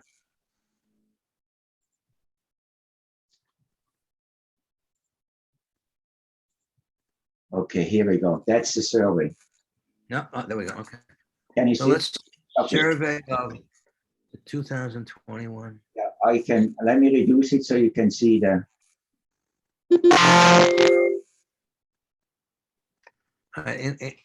Let's see the survey reading. Survey of, let's bring that up a little closer if we could, please. okay, good. Okay. All right, so here's my question. I see a survey here. I can't tell from looking at what I'm seeing where the boundary of the property is. You got several boundary lines. Well, this, you can, the heavy set line, these are the 14380, that's the line along Cleveland Avenue, and 76.55 is along Stillis Avenue, and the 126.95 is along Walton Avenue. So there's 14 feet that goes out towards Claflin from the property. You've got that fenced in. That's the fence, yeah, out here. Right, and no, and on Claflin as well, on Stiles and on Claflin. Other side. What I'm saying is, you've been always using, you know, Brian, you were asking about where that property, where it went on to, but they've always been using that property and they're fenced it in. That's why I was surprised. You see the, You're talking about the fence here, right? yeah, I'm talking about the fence there, I'm telling you. And when you walk by this property, the fencing all around, what you're suggesting is, and I'm very surprised by this, but what you're saying is that the fencing, that the property is significantly smaller than the area used by the property, correct? The fence is not, you can literally see the fence is 20 feet out from the property line here and 11 feet from that side. Yeah, but you probably have about 15, my guess is you've got more than 20-25% of this property as depicted on this outside of the property line, assuming that's the case, and it's used by, Well, it's I mean, it's used by the property. effectively. I mean, this is all grassland. I mean, it's not, I mean, if the place, No. It's property, though, that's used by this property exclusively. It's fenced in. I mean, that's why, I mean, I walk by this property regularly. And I always thought it was the property. What this is showing me is, if you take a look at the Walton side, it's like 20 feet from the property line out. That's not the property. You go to the Claflin side, it's probably the same, if not more. Well, but it goes right up to Claflin. 11 feet on the Cleveland side. And then on the Style side, what do you got? 7 to 10 feet, 6 to 10? Yeah. 6, 9. If I may ask a question, Please. is the solid black line your setback? The solid black line is the property line. Okay, I just wanted that for the record. And what's that based upon? A deed? Title report? That's survey out based on the deeds, yes. Does the village own the remaining portions of the land? Not Uh, anymore. That's a good point. I don't know if you want to see. No, Charlie. This has been, see the amount of property is, it's a significant percentage of the property is outside of the property line. Right. I'm just You- trying to figure out if, you know, if your variance requests relate to improvements that are inside your property. I think it does. It looks like what you have Yeah. pathways and you set up a fence for sure, but otherwise you've built, this house is built within the lot lines. Yes, So That's- could you drop this, can you drop the survey so I can see that legend above the signature of the surveyor? Yeah, and then drop it down a little bit. let me just, okay, good. Okay, stop. That's it. Can you enlarge? All right. And I just, Move it over. Yeah, let's move it over a little bit so we can see that, please. got it. Okay, here we So go. it's a survey of. Survey It's not, completed and elevations, December 9th. When is that? 2000 or 2020? 2000. 20, it's 2020. And then it says revised 2021. revised, yes. Mhm. Usually on a survey, you would see a line that have property line. This is.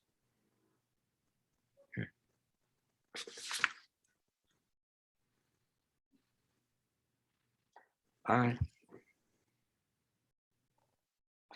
I mean, it certainly is a unique property and it's becoming more and more unique as we look at it.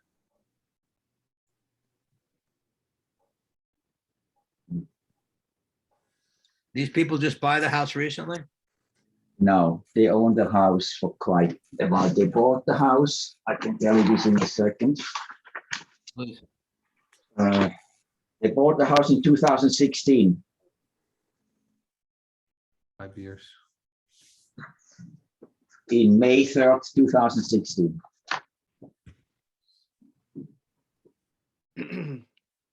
All right.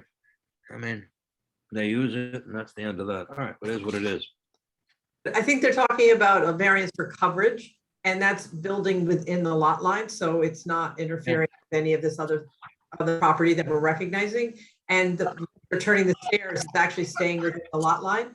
So I believe it's just, what is the square footage? Because it is right up alongside its lot line. Is it increasing the square footage that's within that required yard? And if it is, then I believe it needs a variance. And it looks like it's behind a fence and way back from the street line. So I don't know that we would have a problem, but I think that it rightfully requires a variance because it's an increase in the nonconformity. Well, in addition to that, I'd like to know whether or not it's 5 feet from that lot line. Because if it's not 5 feet from the lot line, you'll need a variance for that as well. No, that's what I'm saying, that already the house is within the yard, the required yard. So it's already pre-existing non-conforming. So Pre-existing, yeah. it would be an increase in the pre-existing non-conformity. Okay. Okay. Yeah. So where would the increase of the nonconformity be then? Because the stairs, I believe the landing gets bigger and there's more square footage running along it than what is existing now. When it's turned and the landing is larger and the stairs are a bit longer. Do exterior stairs count towards the improvement? That's where we looked at that code about projections. 3 steps wouldn't count, but it's exceeded. You have to look at the code, but it appears to me that it's exceeded what could be put in without any variance. Right, and it says right on here that it's 12.3 feet projecting into the front yard. Yes,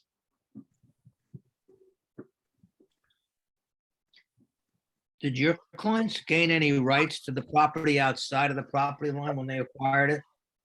I would not know that.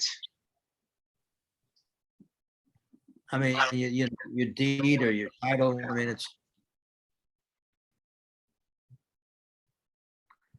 I mean, anybody walking by this would never have an idea that that's where the property line is. Well, they wouldn't because there's a fence around the other outside. But that's not really, it's interesting, but it's not really our issue. No, it's not. No, but well, unless it's theirs. I mean, but he seems to say it's not. Yes, I It's guess. like he's asking to build within the lot line that the surveyor said is his lot. That he, well, Applicant's lot line. yeah. Right, I mean, they're in. What's unusual is that you're putting the meets and bounds and the curve on the road on Claflin you're including that on the survey, which you would normally never do. Because that would be like across the street from the house. 25 feet away, probably 20 feet away. You know what I mean? The corner of Stiles and Claflin comes together there. All right, well. It might be helpful if I could just make a suggestion to have the applicant walk us through the exact area variances they're requesting, and we could maybe discuss questions on each one. Yeah. Thank you, Charlie. That's a good idea. Right, yeah, because they need the lot coverage. Yeah, I mean, the one is the lot coverage, which I have on maybe I can show show this on another page where I have the tabulation included. I'm going to the new site plan here.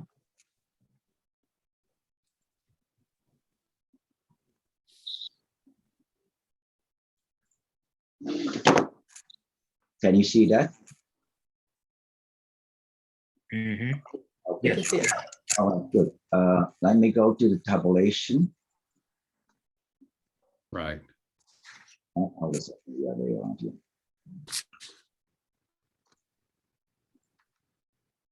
So basically, here are all the new side yard and all that indicated based on the new survey I prepared for the yardage. And the maximum lot coverage is currently at 40.54%, which the increase of the voided area where we're going to enclose into the kitchen, we're going to be at 41.96%. So that would be a variance because the maximum is 35% of maximum lot coverage. Okay, that would be the one variance. Then Except unless about the stairs. So you should take us through the stairs, the building projector. just walk you right through here. Yeah, again, as I said, there are three components. The first one is maximum 3 feet projection into any yard. With the new yard definitions, it projects 12.3 feet into the front yard and 13.75 feet into the side yard B. That's existing or proposed? Proposed. That's proposed. So there would be two variances for that because of the 3 foot projection into any yard, the maximum. Okay. Then the next component is it cannot be closer than 5 feet to any yard. Right. The front yard is okay with 12.7 feet, that's fine. But I need to the side yard B, I'm only at 1.25 feet away. I would need a variance there. Then the last component that any of those projection cannot exceed 25% into any yard. That stair landing is 100% encroaching into the front and side yard. So I will need a variance there. And these are the variances basically we're talking about. I might be a little confused, but one question I just have is, and Meg, this is to your point that the stairs aren't a projection. So are we looking at the right code section for the variances, considering that this is not a projection? Well, that's, yeah. If we just considered it an extension of a structural extension of the building, because it doesn't comply with what's described as in the projections. Is that possible, Charlie, to consider it a part of the building? Yeah, it's a question that just kind of struck me as I was reviewing the plans. Well, Yeah. the landing, which is next to the kitchen, is that covered or not covered? Uncovered. The gray area, which is the stair we're talking about, is not covered. So its only purpose is you walk up the stairs and then you have that platform, and that's all before you go into the house. Exactly. So it's not considered square footage for the house at all, No, not covered. So I wouldn't. I'm sorry, go ahead. thinking that might be projection. It's too large. It's not how it's built. It's this, I think it's the side. Or you're saying that it's a really big projection. I'm saying it's a really big projection because it doesn't have a roof. It's not gonna be floor area ratio for the house. It's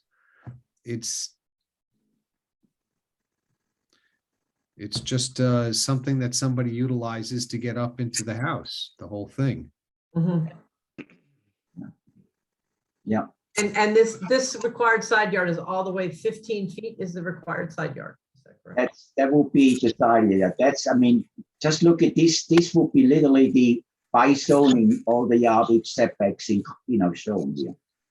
Gives you a reference where we are. That's amazing. Wow. These purchases. That's 15 feet side, 15 side, and 25 front yard.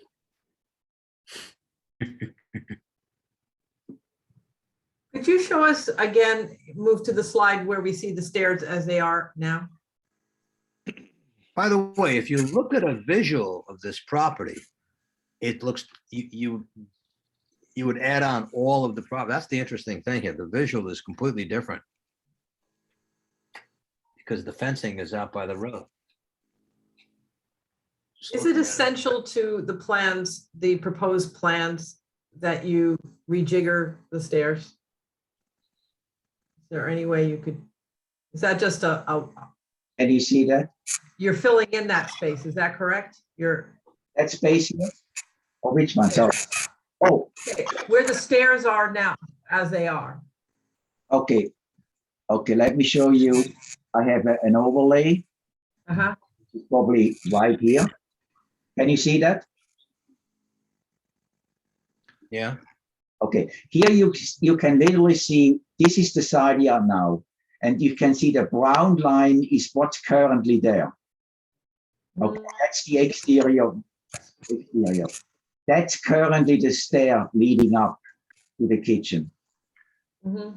What we are proposing is filling that in this way here and bringing this entry area out, and the new stair landing would go, it's indicating the blue color there, okay? Mhm. Just seems if you had the door still stay where it was, bring the steps back a little bit perhaps, and not try to put in the new stair, then you wouldn't need another variance. You would just need the one that you actually noticed and applied for. Yeah. But otherwise, it looks like, in my mind, we need to decide if it's the variance is required for the extra large projection, or more simply, it's an extension of the building and it's the extension of the non-conforming yard of the building. That's current. I think it has to be renoticed.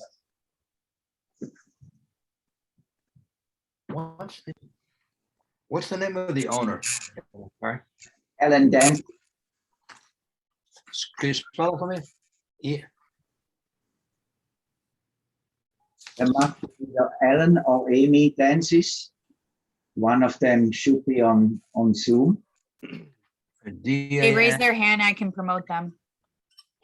Can you spell the last name for me? Last name Dancis.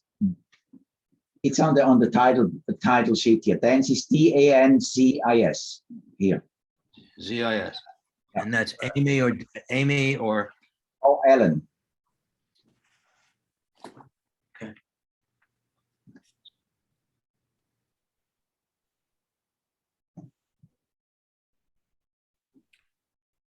They should be, as I'm reading, they should be on Zoom.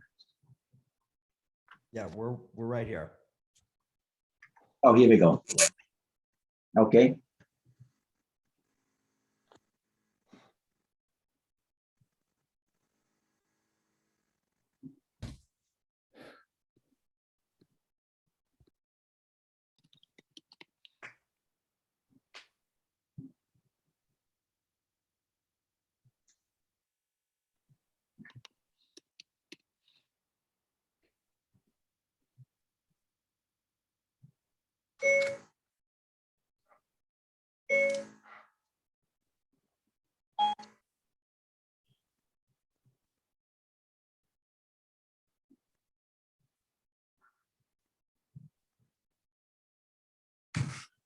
What are we waiting on? They are on Zoom. I cannot, somehow they're muted. They have to, okay, here we are. We're here. Do you have a question for us? Okay. Alan and Amy are on board here. Yep.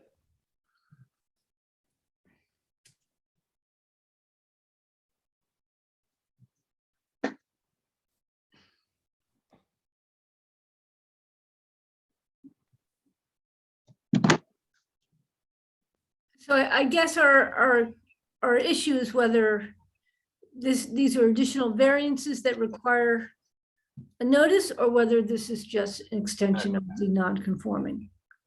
Even if it's an extension of the non-conforming, we've done that before. When you increase the non-conformity, you need the variance for it. That's what we've done before, isn't it? So we need a notice anyway, are you saying, Meg? I'm saying either way, I just don't know which way to classify it, whether it's the projection that's oversized or it's an extension of the non-conforming structure of the building.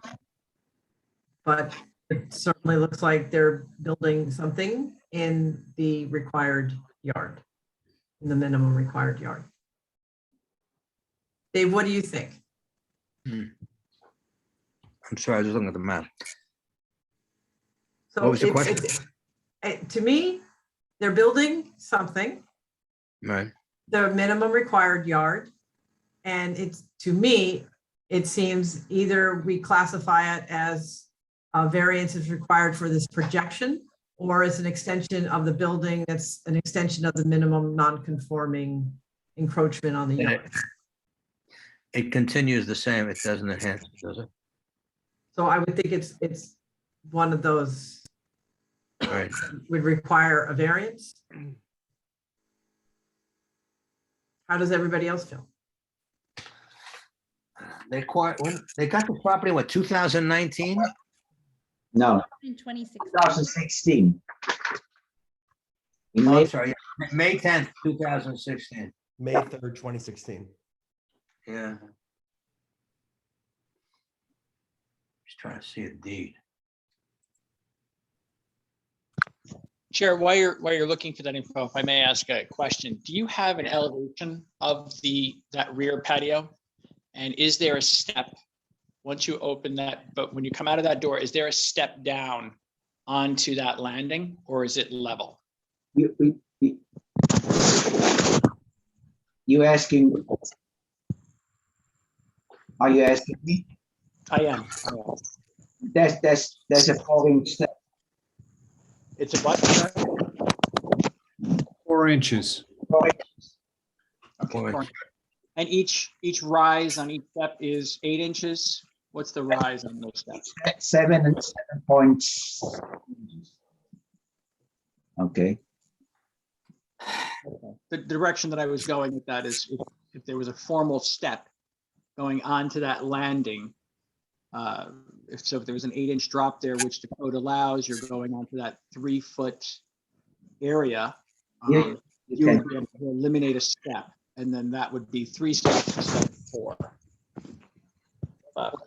You can see what's proposed. Oh, sorry. Yeah.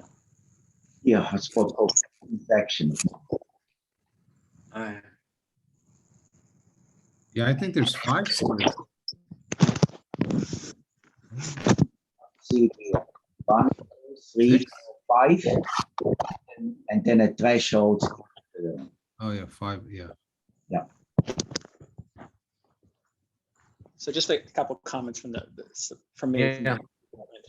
If we have 5 steps, right? I like the idea. I mean, I don't know if you want to take this into the record, but I like the idea that the projection of the stair is no longer over the lot line, and we are turning it into the yard.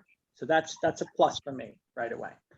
And then as for the amount of stairs, if they were potentially by design of the architect, if he approves it, to drop the level of the platform of the deck, we'll call it, or porch, down another 4 inches, that would change the elevation of the stairs. And if he is to, the last part of this, is to raise the grade in the area of where that step was, to eliminate 1 more step and a half, he would bring it down to 3 steps of a projection going into that yard. It's a workaround, and it would be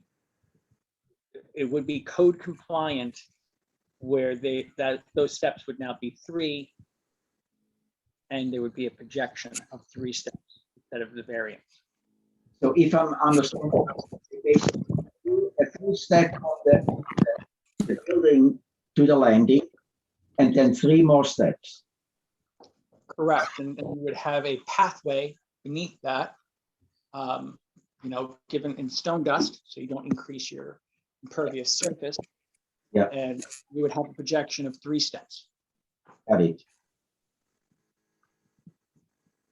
Can be done. Yes, but that would not save you from the addition being so close to the property line. So you would still need the variance for that, obviously. Right. Well, because it's a projection now, that's just the 3 feet. So it's considered a projection. So it doesn't carry the same weight when it goes into a required yard. Charlie, is that correct? If it was a true projection, you're permitted to do that in a required yard. But even if you do the stepping as you suggested. Dennis, can you hear? You're not talking because it's a little noisy. Very nice. Yeah, I'm in the quietest room you could ever be in. It's not me. But Charlie, if it's just 3 steps, so it complies with the definition of projection, which are allowed in minimum required yards, then it would not need a variance for the addition of a landing in 3 steps. Is that correct? So if it's classified as a projection, and I'm reading from 342.14a, it says that shall not project more than 3 feet into any required yard, but not closer than 5 feet to a property line. And the sum of the total projections in any 1 yard shall not exceed 25%. So even if you classify it as a projection, you still need to meet those dimensional requirements. Okay. Well, it seems like there's no way to get around the fact that they need a variance. Right, fair. Most probably would Unless, not be opposed to granting it, but I think that we keep looking at this and they need a variance. Well, one thing worth mentioning, I don't think that they need a variance for the 25% rule, because that it says the sum total of such projection. So this item shall not exceed 25% of the overall dimension of the wall from which they project. So that would be the entire frontage of the house, even though they do have another staircase going down already, which might classify. But I still don't think that you have to reach the 25%, but you do have to have something for the lot line. You're only what, one 1.2 feet? 1.25 feet. 1.25, yeah. Right. So I mean that's never going to be 5 feet. It's better than what's there now, because right now you've got a staircase going over the lot line. It's just a matter of the size of the projection into the yard, whether or not, we'd be able to grant a variance for that, or whether or not that requires a notice, as you said. Well, the purpose of the variance here, well, Charlie, is because it's creating a larger nonconformity. But yet it's decreasing the nonconformity, isn't it? Or we're talking about Is the it state. decreasing? Yeah, it's decreasing it.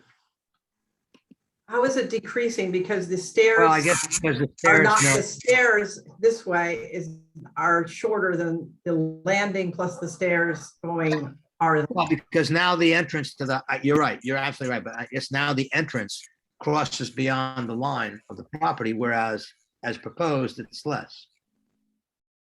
So, but in a dimensional sense, it's not reducing it. You're saying it has significance. So I would think that we would grant it, but it still needs a variance because the required side yard is so much farther away. All right, and the application here was not for a variance. Well, what was the variance for? Coverage, I'm sorry? coverage, the percentage of coverage. Charlie, under the village law, do we have the right to do anything that should have been done? Or do we have to renotice? Or does this have to be noticed? So if you're adding a variance to the application, it should be renoticed. But I would say that the letter of determination from the building department did not point this out. That, and they can only come to us if they could have only asked for it if the building department had told them that they required it. So I don't think that they should have to pay for it. I think this is a miss on the village's part. So I do think that they need to renotice and come back, but I think that this should be, the cost of this should be absorbed by the village. Well, okay. Yeah, Charlie, there's a provision of the village law that indicates that when the board hears a matter, it can do what should have been done. I don't have it in front of me, but it's Article 7 of the village law, New York law. I'm just thinking if there's not, then they've got to come back and they've got to just notice this for a variance, an area variance, right? But Meg makes a very good point. They couldn't have come in here for an area variance since they had not been denied because of it, right? Well, it's perfectly within your ZBA jurisdiction to require a variance if it was missed by the original building determination. That's no problem. Okay. All right. But under that section of law, we can't do it without requiring a notice. Is that the idea? I just remember there was a section that talked about that, but I can't think of it off the top of my head. I can look into it, but generally, if a variance has been noticed and you're adding a totally new variance, it needs to be renoticed. Similarly, if you increase the size of a variance and those dimensions were included in the notice, you should also renotice that. All right. But we don't have that situation. So they could basically just, all they have to do is renotice this for January's meeting, right? Yeah, and it really all depends on if they're going to change the plan per Dennis's suggestion to classify it as a projection. And then the variances would be based on that Article 14 of the zoning code, or if they're going to keep it as is and the building department feels that it's not a projection because it's 5 stairs or whatever the case may be, then the variance would be from a different provision of the code. Well, yeah, what's the easiest for us? I guess that's the real sense here. I don't know that it has to go backwards. Then you're gonna go back to the building department to come back that way, right? And what is the feeling of the board? Is this something that the board's inclined to grant, in which case I'm not concerned in this particular property about the substance, about the size, if you will, of the variance, because the property is completely unique. It's not like it's not precedential. It's not going to have any precedent for anything. I think the applicant has got to make a decision as to whether or not they want to change the structural plan. I don't think that's really for us to say. No, The drawing, but the drawing that they put in front of us, right, needs a variance, as is.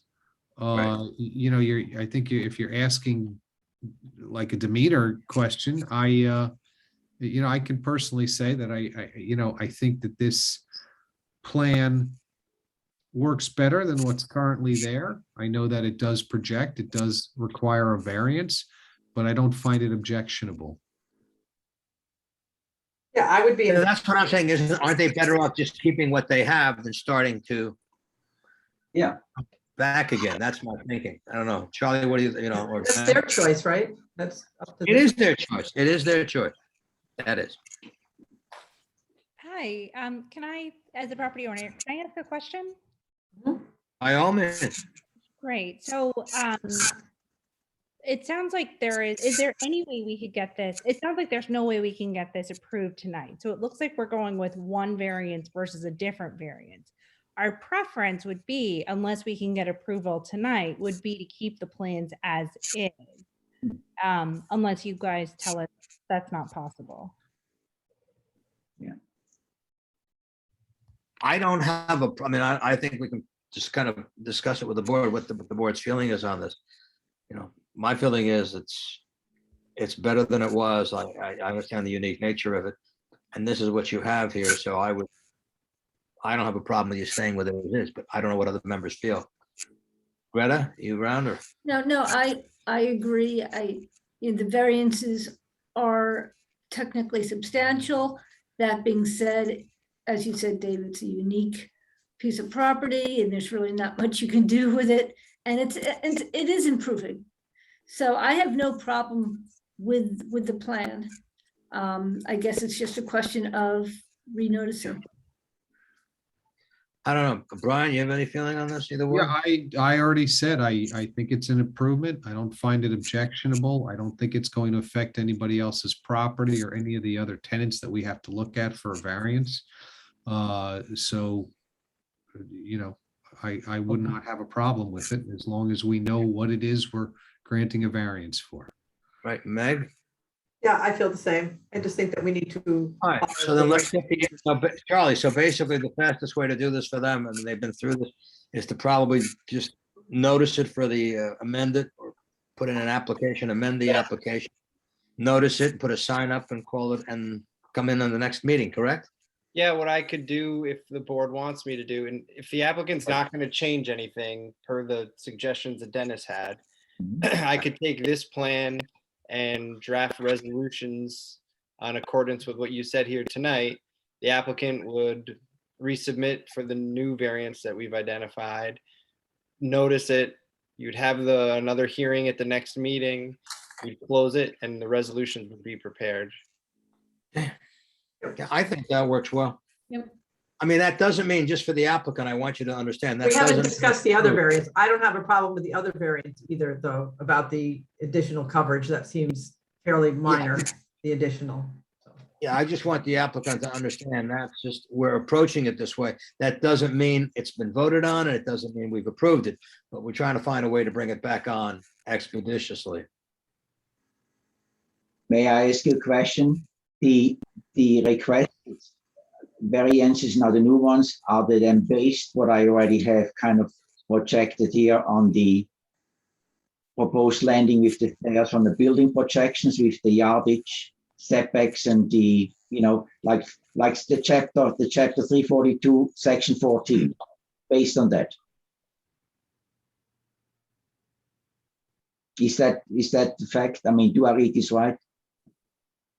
I think, I believe, You're asking how you should describe the variance that you're applying for? Is that what you're asking? Is it what I already described it a little bit? Is that the way we go? And so I know how to describe the variance. So I'm on the right track. That's correct to say it's an oversized projection.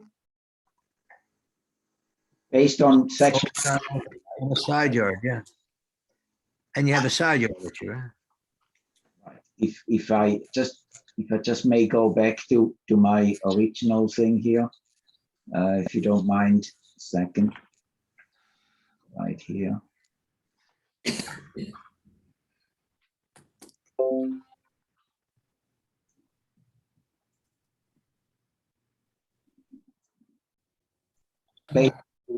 Basically along that line. That would be the new variance description. I guess I have a question for Dennis. So Dennis, if they keep the stairs as is, would this take it out of the realm of being a projection, and then therefore you just apply the front yard and side yard setbacks to the structure, to the stairs? Sorry, one more time with the question? So if they, as they have it planned now, because it has more than the 3 stairs, would the building department classify this as part of the structure, and therefore the 342.14 for projections doesn't apply, and we would simply apply the front yard and side yard setbacks? Okay. So it is a structure. The stairs will work both ways, projection, but at the end of the day, it's always a structure. So in the way it's drawn right now, I would prefer the layout to be like this with those 5 steps. If they choose to, go what I suggested, I'm fine with that as well. And if you approve this or don't approve it, we're going to have a workaround anyway.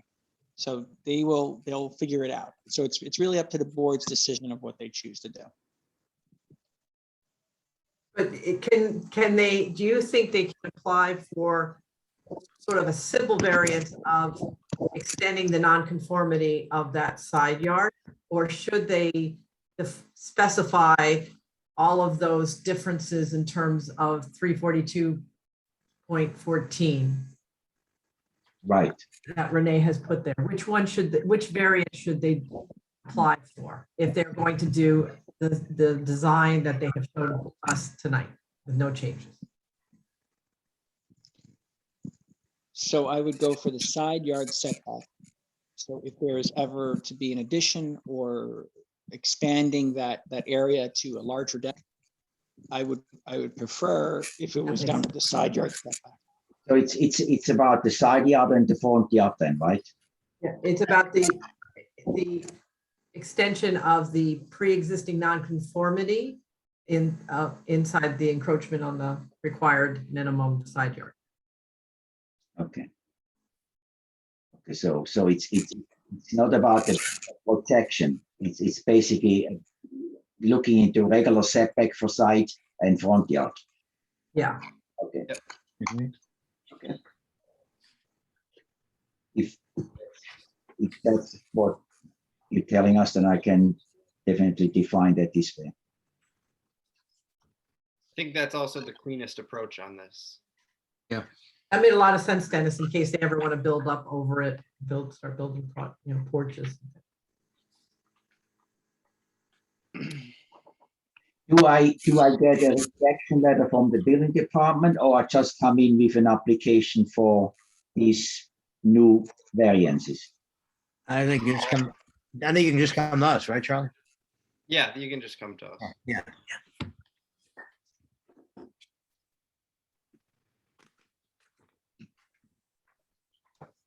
And one last question for the board.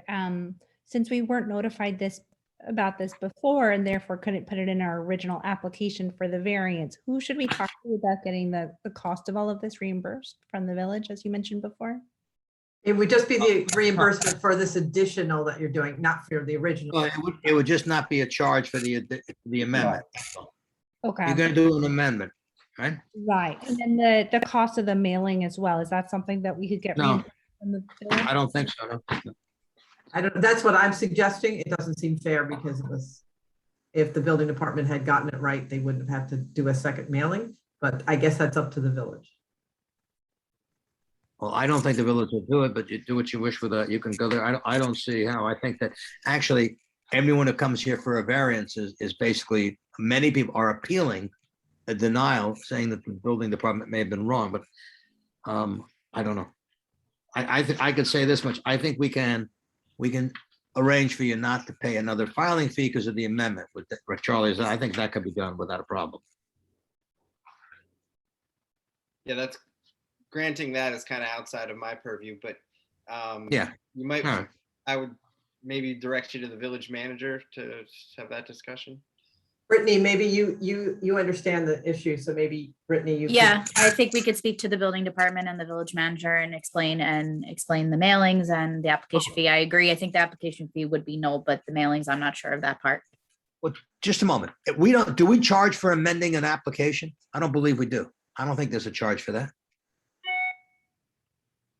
Not that I'm aware of, but Right. it's a So if different it- variance. It's a separate variance. But it's an application. It's a pending application that amends. We often will amend it or we'll add something to it. Correct. So there might not even be a fee. So I don't it would think be the it's mailing involved. price potentially, but we could bring that up to everybody involved. Well, okay. Thank you, Brittany. No problem. I will be in touch with the I would owners. I would suggest to the applicant that sometimes you're better, depending on what's involved dollar-wise, you may be better off just moving forward. And, because if you ask for something, you may get the answer you don't want, but that's up to you. I don't think there should be a charge. I don't think there'll be a charge for amending I don't think we've ever charged for amending an application when we've pointed out something. But I'll leave that to. Okay, so we're gonna move this, we're gonna adjourn this till the next meeting. And I would just press upon the applicant the timing involved on this, because you have to have, when do they have to have this application in by?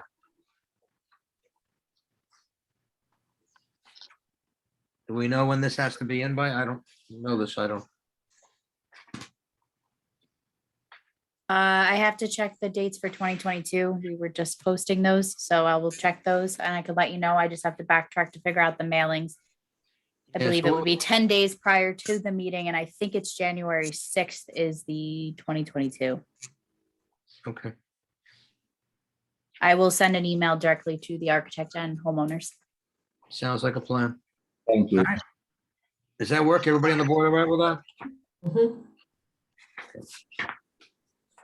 Okay, so we'll put this over and we understand that the applicant will be amending to include the other variants that we've noted. It was not noted before, but it is noted now, and it'll be addressed. All right, Thank you. all right, thank you, sir. Let's- Okay, just a moment. All right. Does anyone want a break or do you want to continue right through? Let's keep going, because I think Mr. Noto. Next is 524, 432, and 442 Waverly Avenue.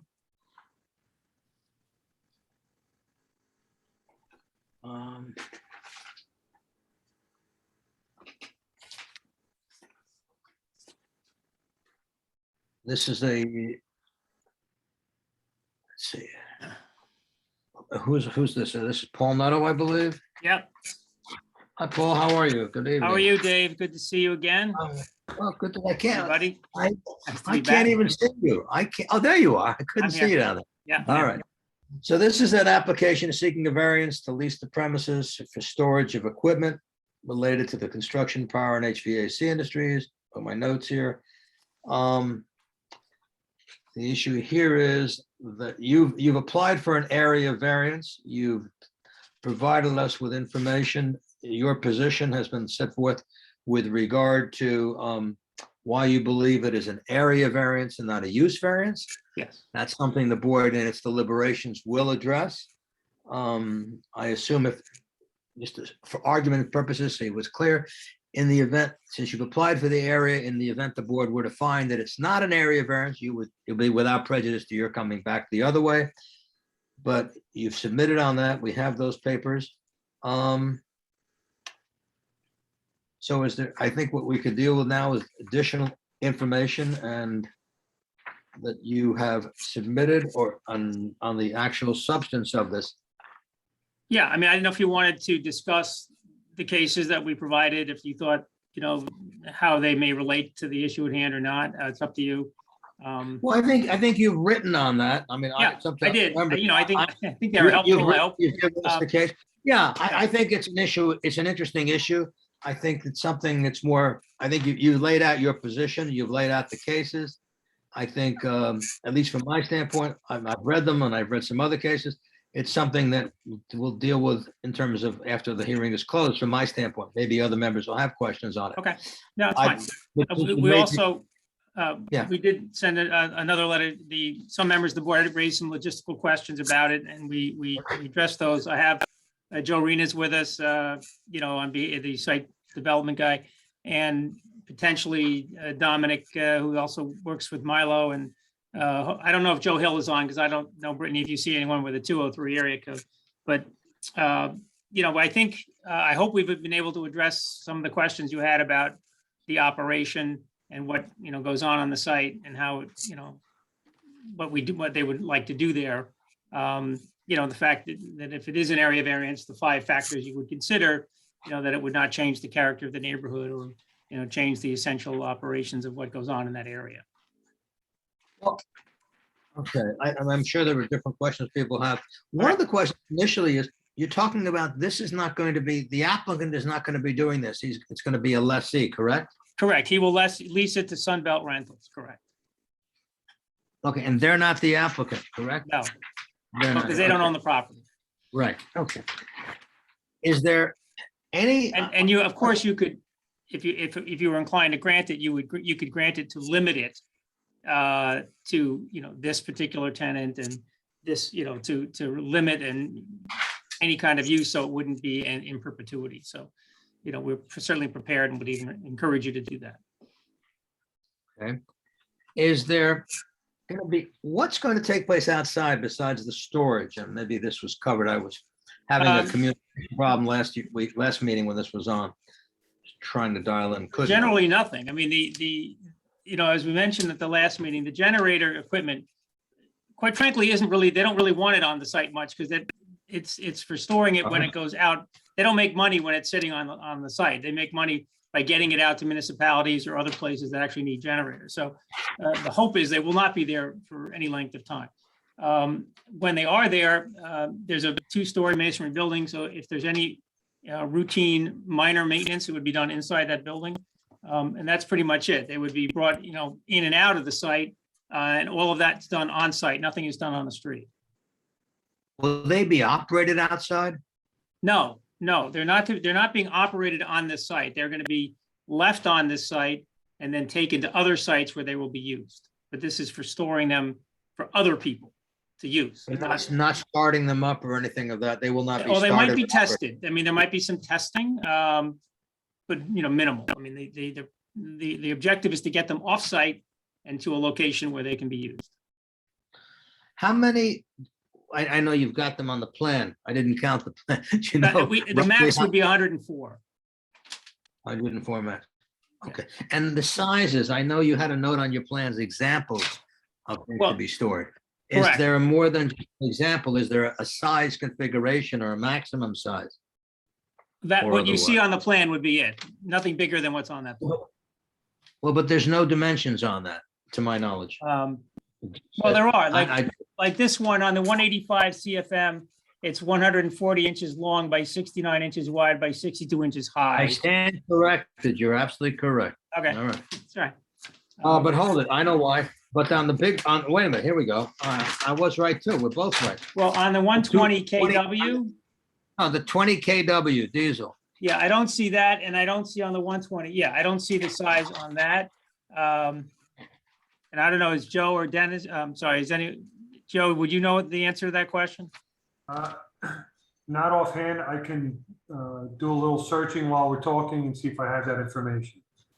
Right, and when you have Yeah. the dimensions, even on the others, are those dimensions from the ground up or from the actual machinery without the I don't know, the fabricated, Yeah, they don't make that clear. Yeah, I assume it's from ground up. That would be the important, that would be an important piece of information. okay, Especially if you have like a clearance issue or something like that, they would probably Right. do it from the ground up. because I see here in your diesel air compressor, there it has the dimensions, but not the weight The other one is 2,000 pounds, and you don't have the dimensions. Yeah, I would like the dimensions on these. And then what about this one on the left, this 15 ton? That's one of them as well, I assume, right? Yes. That's Okay. one item that would be, that could be there. Yes. Right, that's an example. So I'm just looking for, again, on that one, I'm looking for the size and for the weight. That's, Okay. who is going to be the market for renting these for the most part? Well, the market would be municipalities, hospitals. For example, when the county set up that COVID center at the treatment center at the county center, you saw those huge tents off 119, those, right off the county center. Those were heated and operated with generators like this. So it's a situation like that. Anytime there's an emergency situation, anywhere around where there's going to be, major construction, like in the city, they would be using these kinds of generators. So there's definitely a demand, as we learned, obviously with Ida.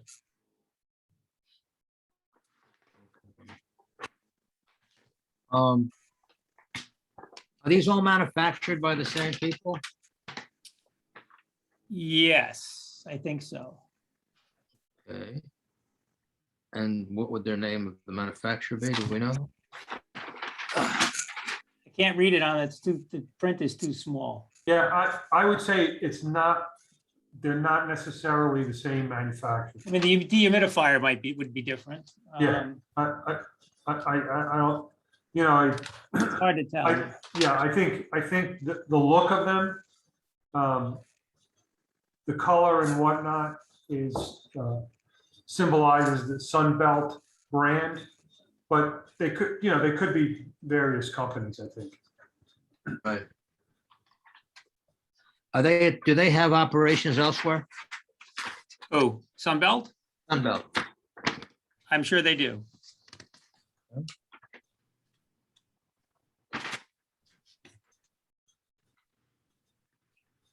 Yeah, I mean, yes. Well, you have a lease in place that's subject to approval, I thought I read, right? Yes, contingent upon the municipal approvals, yes. Right.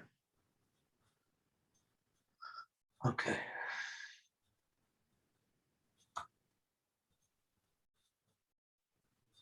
Can you tell me a little bit more about Yeah. the HVAC equipment, which is not going to be mobile? Are those going to be on pallets, or they're going to be in boxes? They're only going to be new? Are they going to be used? You give us a little bit more background as to the HVAC systems that are going to be stored? There's certainly, it's obvious they are not on wheels. At least the 15-ton AC unit is not on wheels, is on a pallet. I can't really give you much more information than that. I don't really know much more than that. Is Joe Hill on? Paul, is Joe on? Do you know? I don't see him on the list, and I don't know if Brittany has anybody in the waiting room. And so are these going to be rental equipment, which is going to be brought to and from the property, or is it going to be there for sale? No, no sales at all rental. No, and it won't be used on site. So it'll be taken out like the generator, the same principle. They would be removed and taken out for use. They're not going to be used on site. It's for temporary use at some other location, Right. whether it's a hospital, a school, or a temporary facility for construction or whatnot, but it's definitely going to be off-site. And do we know, what the maximum dimensions of the equipment is going to be? Because I mean, I would think that if those things might be, I don't know, difficult to transport. I mean, I don't know, maybe you get some kind of a truck with a crane arm on it to. to put it on? Yeah, I mean, I'm sure they have, and there are going to be delivery trucks on site. I'm sure they've got trucks set up, flatbed type trucks set up with a hoist or a lift or a dismounting forklift that would pick it up and put it in place where it has to go. Now, are you suggesting, are there going to be associated ductwork? No. Associated with this that also might be kept on the property as opposed to in the building? I mean, No. there's a difference between a piece of equipment and Right. all the accessories that it might need to connect to the structure where it's going to be used. No, I don't anticipate ductwork on it, no. I mean, you can see it's just a big square box of a piece of equipment. Well, I can All the see, other work is done offsite. I can see that, but essentially you'd like to use the outdoors as storage. We're trying to get a handle on exactly what will and what will not be asked for to be left outside. I don't think that there are typically with things like that, perhaps flexible ductwork or other types of things associated with it. And my question goes to, is there anything that we're not seeing that may wind up being stored outside at this site? No, and in fact, if you wanted to limit it to the items that are on the site plan, and that would be fine, because that's what we've presented to you, and that, we expect you to rely on this, so. Okay.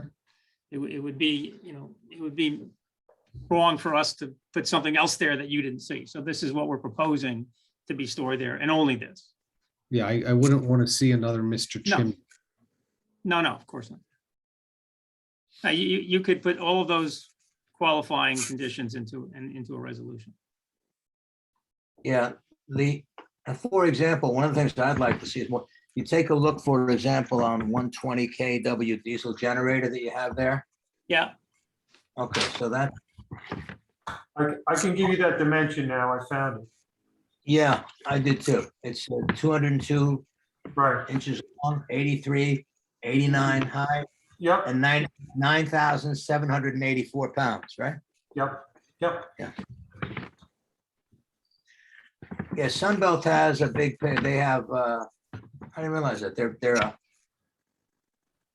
not familiar with them, but they seem to have, they've got all of this equipment and they have their dimensions on them. I'd like to see that because I think these are large units. I mean, 10,000 pounds a piece. Are these run by gas or by diesel, I guess, and some with, any of these? These generators are all diesel.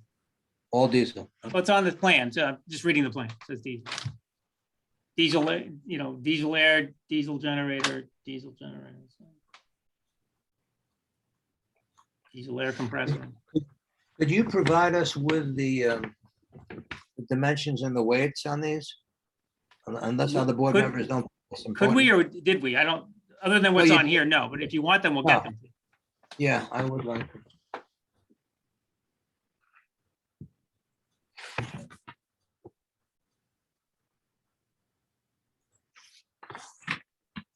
Yes, we can do that. As far as the testing goes and when they're tested, et cetera, outside of it and they started up, how often will that take place with each one? Is there a formula they have for that, I imagine? I suspect that there is a formula that they have. Dominic, you have a sense on that?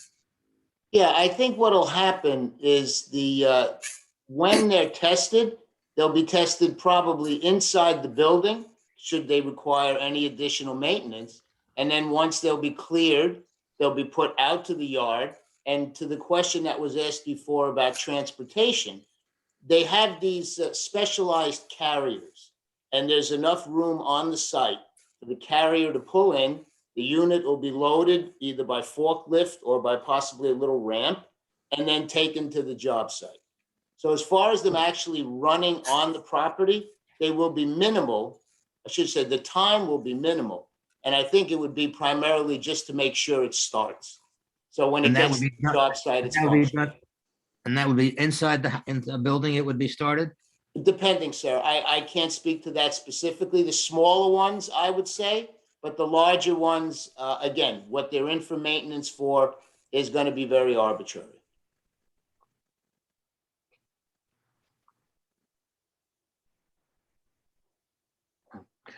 And I think they're Where quite on the- muffled, so I'm not so sure noise would be that much of a factor.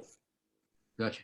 What about you said the carrier there'll be room for the carrier. Where on the plan? I don't see that. I'm sorry. If you could direct me to that on the plan. Yeah.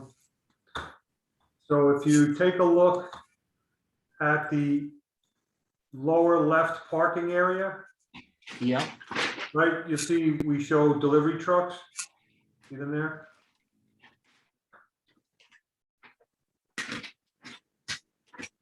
It shows 5 delivery trucks. The lower left. 2-story.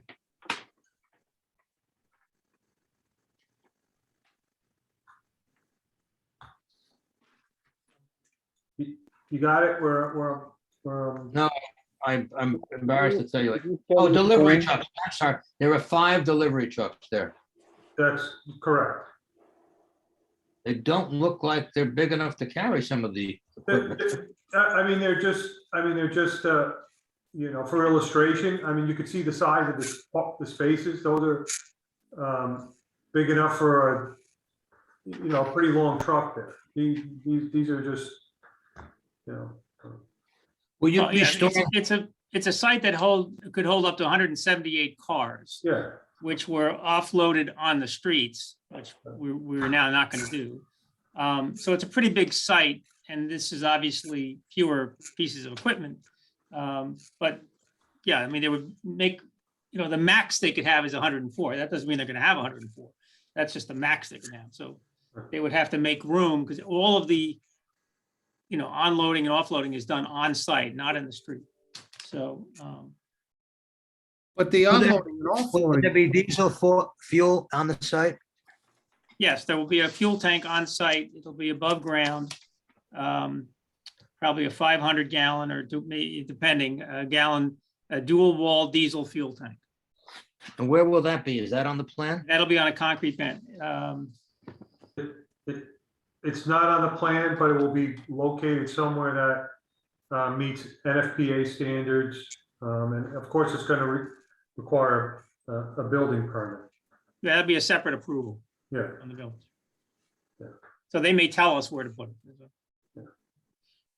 And I think one point. It's going to be a permanently positioned on the lot?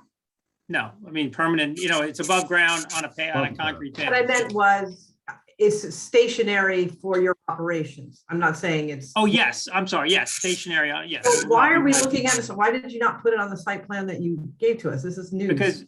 Because we're not sure where the village is going to tell us to put it. We're gonna have to put it where they direct us to put it. Well, but for the area, but for a variance purpose, that's something we would want to know.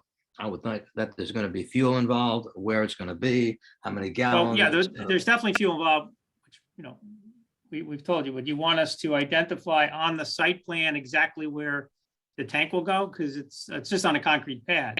But, you know, we certainly could do that if you want. Well, the size of it. It's, I mean, I said maximum over of here. 1,000 gallon tank. No more than 1,000 gallons.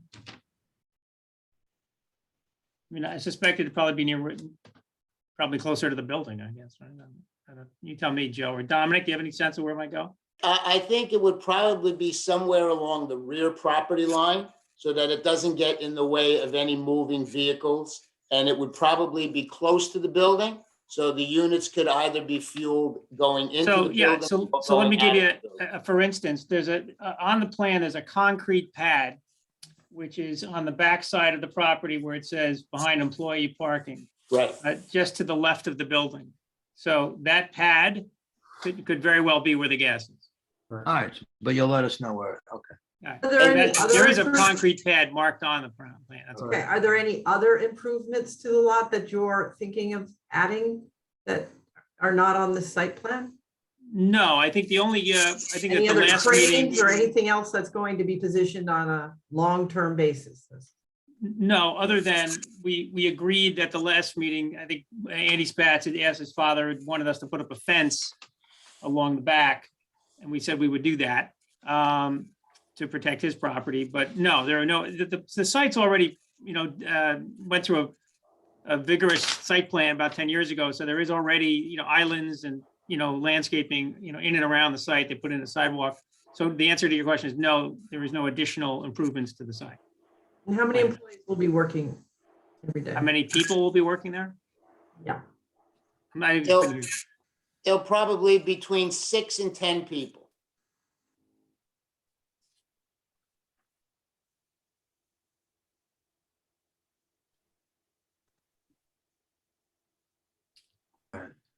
And this is.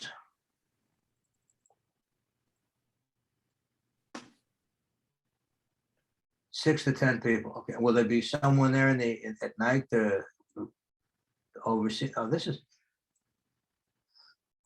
No, they will have normal business hours. They might have a short day on Saturday.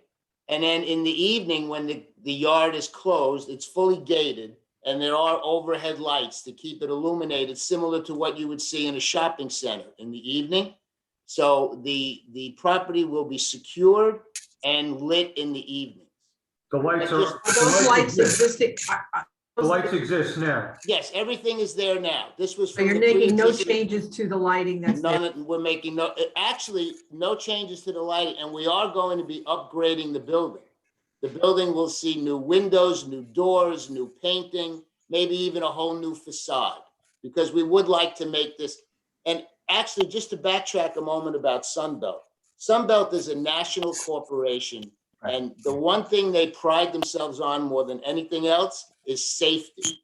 So anything that they're going to do on this property will be done to the maximum level of safety that could be employed. So we're quite confident we know they run a great operation, and we're quite confident they will operate very, very professionally, cleanly, and more importantly, legally on that site. And the owners have every intention to upgrade it because we want to help the neighborhood. And we bringing in a national corporation. They really like good looking stuff. And they're looking forward to coming to Mamaroneck, and we want to welcome them. yeah, that's okay. I have Looks like two they've got things. several One hundred thing to locations. ask, Chair, please, if I Yeah, may. please. Two things. Please. One, are we specifying where employee parking is located on the Yes, site plan? Yeah. yes, it's designated in the area close to where that concrete pad is that we pointed out, as well as on the 532 site, which is on the opposite side of the building. So there's ample parking for customers and employees.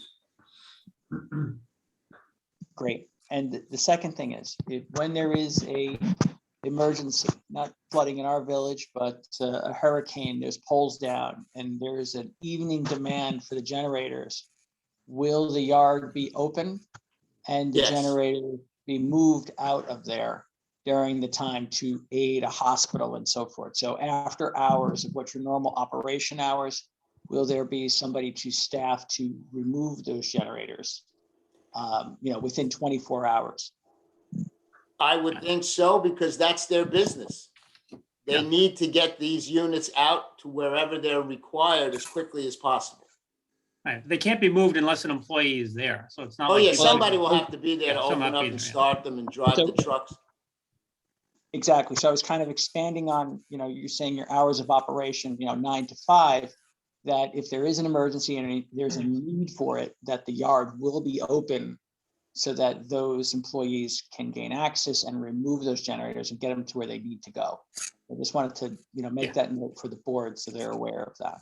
Yeah. As for sound, in my professional experience, larger generators are equipped with sound dampening walls. They wouldn't be as loud as your typical contractor generator on the side of the road as he's using buzz saws to do demo work. You should look at the I'm mentioning to look at the specifications of those things to better aid you in your decision. Thank you. Hey, board members have any questions? Anyone here who's not on the board, any members of the public have any inquiries? I have one question. You had mentioned a fence that you had proposed after talking with Mr. Spatz. No, he came to your last meeting and said he would like a fence. And we said we would do that. I mean, the board could make it a condition of approval, but we agreed to do it. We didn't put it on the plan because we haven't done it, or, but he said if this were approved, he would like a fence. So we said, okay. The board might be interested in fence specifications, considering it is an area variance or a variance for outside storage, and that would potentially have a mitigating impact on any visual impacts. So you might want specifications on what type of fence, if that is what is being proposed. Well, also the location of the fence. I don't really think that there's much of a view from the back of the property. That's where it'll be. That's where it'll be. Right. Yeah, that's what they asked for. Like all applicants, when neighbors ask for certain things, for the most part, if it's reasonable, we'll do it. In fact, the board could specify what kind of fence you want. It obviously will not require a variance. It's not going to be, it'll be within the code. You could require fencing along the back per, our offer. Why do you think they requested the fencing? Why? Yeah. I have no idea, because it's not like they have a great view in the back there, and I don't know. It's already screened with trees. Listen, I know as you know, I know the Spats as well. I was a little surprised and caught by surprise by it, so I don't know. Is there an elevation difference between the lot there where you're going to have things and Railroad Way or the Spats' property? Yes, there is. And I frankly don't remember what that elevation difference is, but it's greater than 4 feet, if I'm not mistaken. Do you remember, Dominic? Yeah, I would say it's maybe closer to 6 or 8 feet, Joe. Right, When we right. put the wall in, remember we built that long stone wall? Yeah. It's about that height. Yeah. Because But- the site originally was sloped down to Railroad Avenue. Yeah. When the Milos took over the property, we graded it to grade to meet Waverly Avenue, and that required the construction of the rear retaining wall. Right. And we did that the whole length of the site. Okay, so nobody is getting anything in or out through that side of the property. Absolutely No. not. Absolutely not. Not without, I heard somebody mention a helicopter before, not without a helicopter.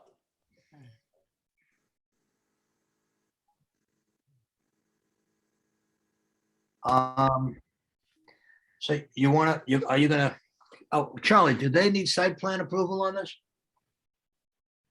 I don't know, have you guys talked with the building department on Yeah, that? no.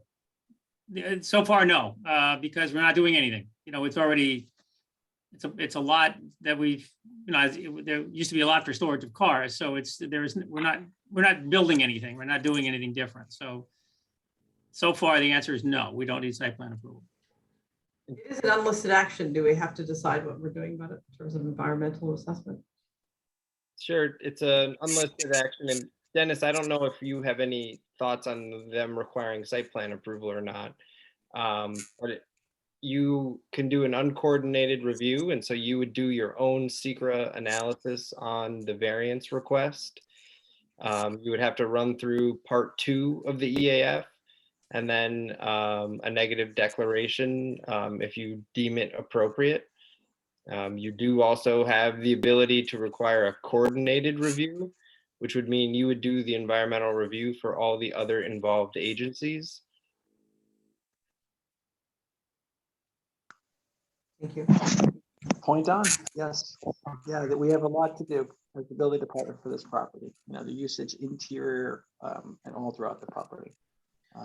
So We're all aware of what we are going to need to do moving forward if the board accepts it. I think we're gonna need, how do the members feel? I think we need a plan should indicate like where the fuel will be, the fuel tanks, Well, it's I'd like- one tank. Do you want us to? I'd like to see that. I'd like to see the size on all of the equipment there because. Right.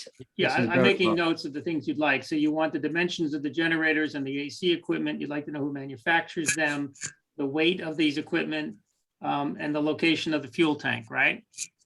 Yeah, and the dehumidifier, because I guess that's not a generator. Yeah, I had the AC equipment, yeah. So. Are these trucks that they have here for this, the five bays there, are those owned by the lessee, or is that the lessor, or I'm sorry, the lessee, or is that, do they deliver and pick up, or how does that work? All of the equipment is owned, managed, and maintained by Sunbelt. No, but The- I'm talking about the delivery, I'm sorry. The delivery of the generators back and forth to the Yes, yeah, location. you mentioned the trucks would be there for that, and I want to know, are those your trucks? Your Yes. Well, tanks? they're Sunbelt's trucks. They're all Sunbelt's trucks. They Oh, pick okay. up and deliver their own equipment. I think that was your question. Right, that is my question, thank you. You're welcome. Okay. All right, does anyone else want anything? Is there anything else anyone else would like on this? I would like to, do you have any, I'm curious about how much noise in terms of how much the testing it takes place, et cetera, but does anyone else have any questions of that type or not? I do, as the building department. So later on, we're gonna want to know where, the waste fuel is being stored. The dumpster enclosure, if it's going to be located inside the same dumpster enclosure, clearances as well. So if they wanted to add that to the site plan, so it could be reviewed by the board at the same time. I'm sorry, Dennis, I'm having trouble hearing you. You said dumpster enclosure, what else? Dumpster enclosure, waste. Fuel tank. I got Sorry. fuel tank from Dave and everyone else's question. Was there something else other than the dumpster enclosure Dennis wanted? Yeah, the waste fuel. So the suspended fuel that's being dismissed from those items and the replacement fuel. So all of your oil where it will be stored if it's not within the structure. And Okay. the waste fuel. That's it. Okay. Just those clearances. So it's all on the site plan and you guys are complete. And your parking on site is up, I guess you have that on the side there. Yes. Does that match the number of parking you need for employees and customers? More than enough. I think we have more than enough. Yeah. Okay, so what is So- enough? What is required, so I know what enough is? It's shown on the plan, the upper left side of the plan. We've got a table listing there. Okay, gotcha. 36, Thank I think, is required. And we have, you. 18? we don't need a parking zone. No, but you don't show 36, do you? 3, 6, 9, 10, 13, 15, 18, 19, I count.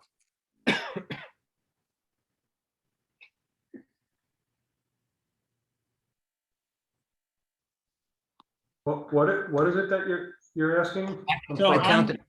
on the schedule, Joe, we have 34 standard and 2 handicap spaces on the plan. Right, those are on 532. On the right side. Yeah, Yeah, but I'm counting, when I look at that, I'm counting much less. You have them there. 1, 2, 3, 4, 5, Count them. 3, 6, 7, 8, 9, 6, 10, 7, 11. 8, 9. Well, because 19. I think some of the spaces are empty. They don't have the cars in them, right? Is that? yeah.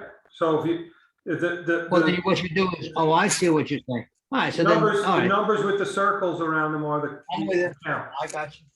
Yeah. Okay. My other question is on the trucks, the size of them. Could you, if you could just get a sense of what size they are, because it could be very deceptive. It may be much larger. We'll get something that's more true to scale. Thank you. Anyone else want anything? Just wanted to revisit the site plan question. Dennis, has the building department determined yet whether a site plan approval is needed for this? Because the code does require a change in the use or a change in the intensity of the use requires site plan approval. Right. I don't have the determination letter in front of me with what Frank stated, so I. No, I cannot mean, tell you The what was- original determination letter, no, did not require a site plan, but, you know, That's surprising. obviously, if we If have to go Decker- get site plan, we'll go to site, I mean, things change. I'm with- So if we have to Definitely a go, change. It could be Definitely a also- change of use, and you also have a lot more people working. It's not a passive parking cars. You're doing quite a lot to this equipment. Right, but they're asking for an area variance, not a use variance. right, and That's the what use. they're asking for. We have to decide Yeah, what. we haven't made that determination yet. No, Yes, know. correct. That's correct. But the know. use is actually, remember, this was a lot that held 178 cars that were being offloaded and unloaded constantly. This is a less intense use because this equipment will not be offloaded as often, and it'll be fewer, there are fewer pieces on the property, and there'll be fewer people working here, because remember, the car dealerships had leased this lot to move inventory and to store inventory. So that was a lot more active use than what we're proposing. So we're not actually, as you know, of course, we want to be careful when we have this conversation about use, but we're not really changing the use, but we are changing the operation. And so that may entail a site plan visit. I don't know, but we're not making any changes. to It the was used site. for off-street parking before, and now you're using it for storage. Is that Correct. Changing use. But we used it for storage of cars before.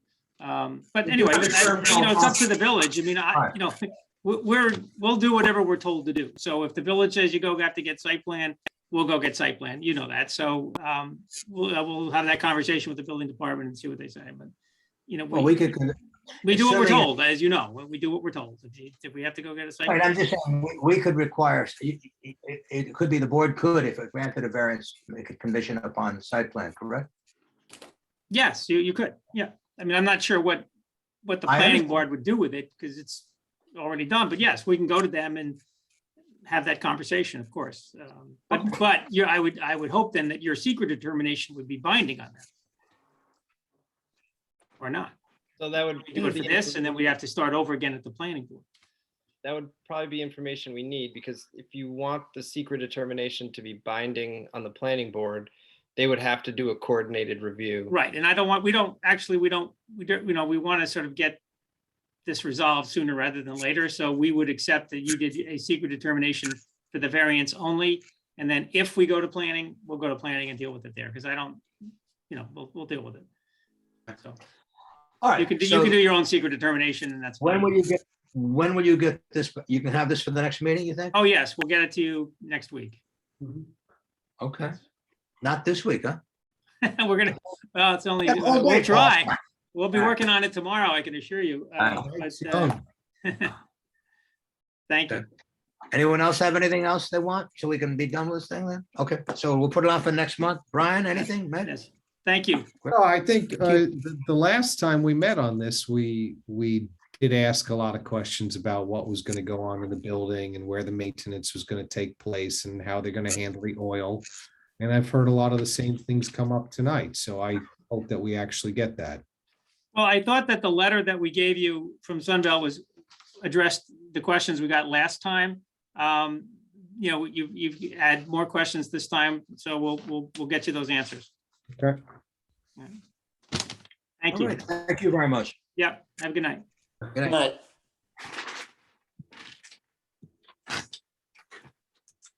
Right. All right.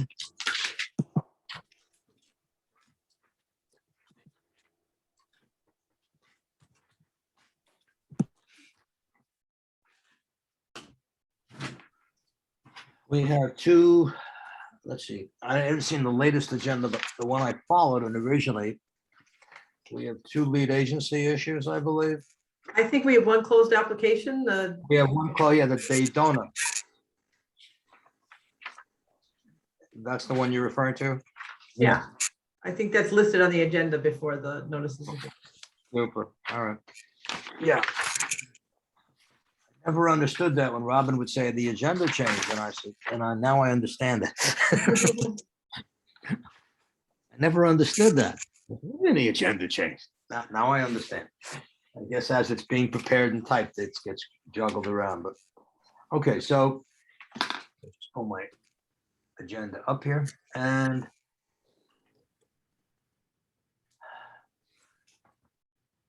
okay, so we have ducks, right? Isn't that, what's the name of that? It's 805 Amerenik Avenue. Yeah, hang on 1 second. I'm sorry, I don't have that. I was doing this last night. Okay, Duck's Donut closed at 805 Amerenik Avenue. Okay. Anybody want to address this on deliberations? Meg? I don't think we've gotten any complaints. It came in a timely fashion for the special permit. I originally did not approve the special permit. I'm concerned when hopefully one day we get past pandemic conditions and all those buildings are filled. I have real concerns about the parking, but I understand the will of the board was to grant this special permit.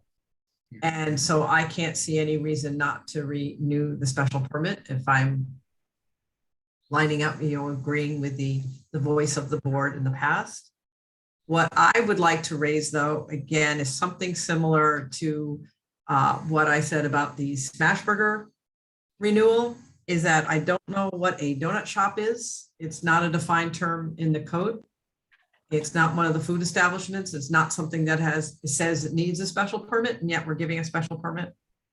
So in a similar manner to Smashburger, I looked through the food establishment definitions, definitely think that the carryout restaurant matches the operation. There's nothing in contradiction to that definition in the building, the model of this food establishment.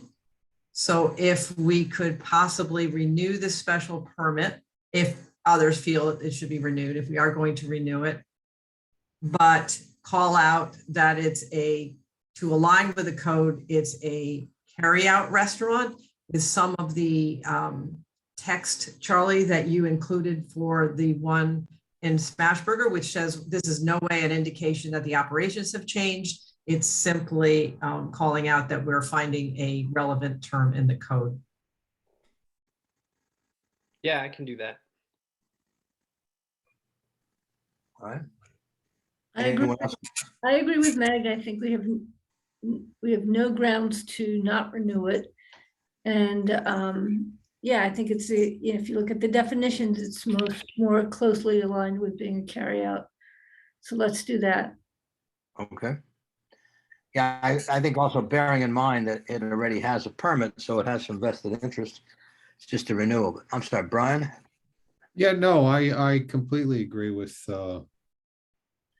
Meg, and it really does seem to fit the definition of carry out.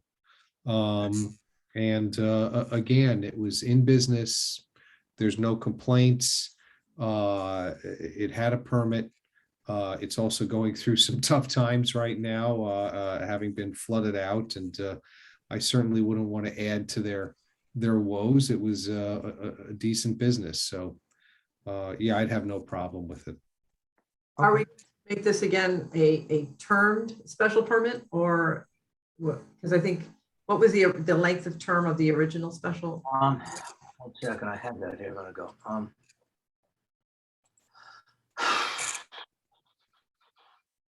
Yeah, I'd have to fish probably 3. Yeah, maybe not. I just can't believe 3 years went by so fast. Yeah, 3 years. You get younger. See, Meg, that's it. Everything goes. Oh my gosh. I don't, you know what it was last year? I don't seem to see special permit notification. Oh, after a 3-year, for renewal, the applicant is required to apply for a 3-year. But they were really timely.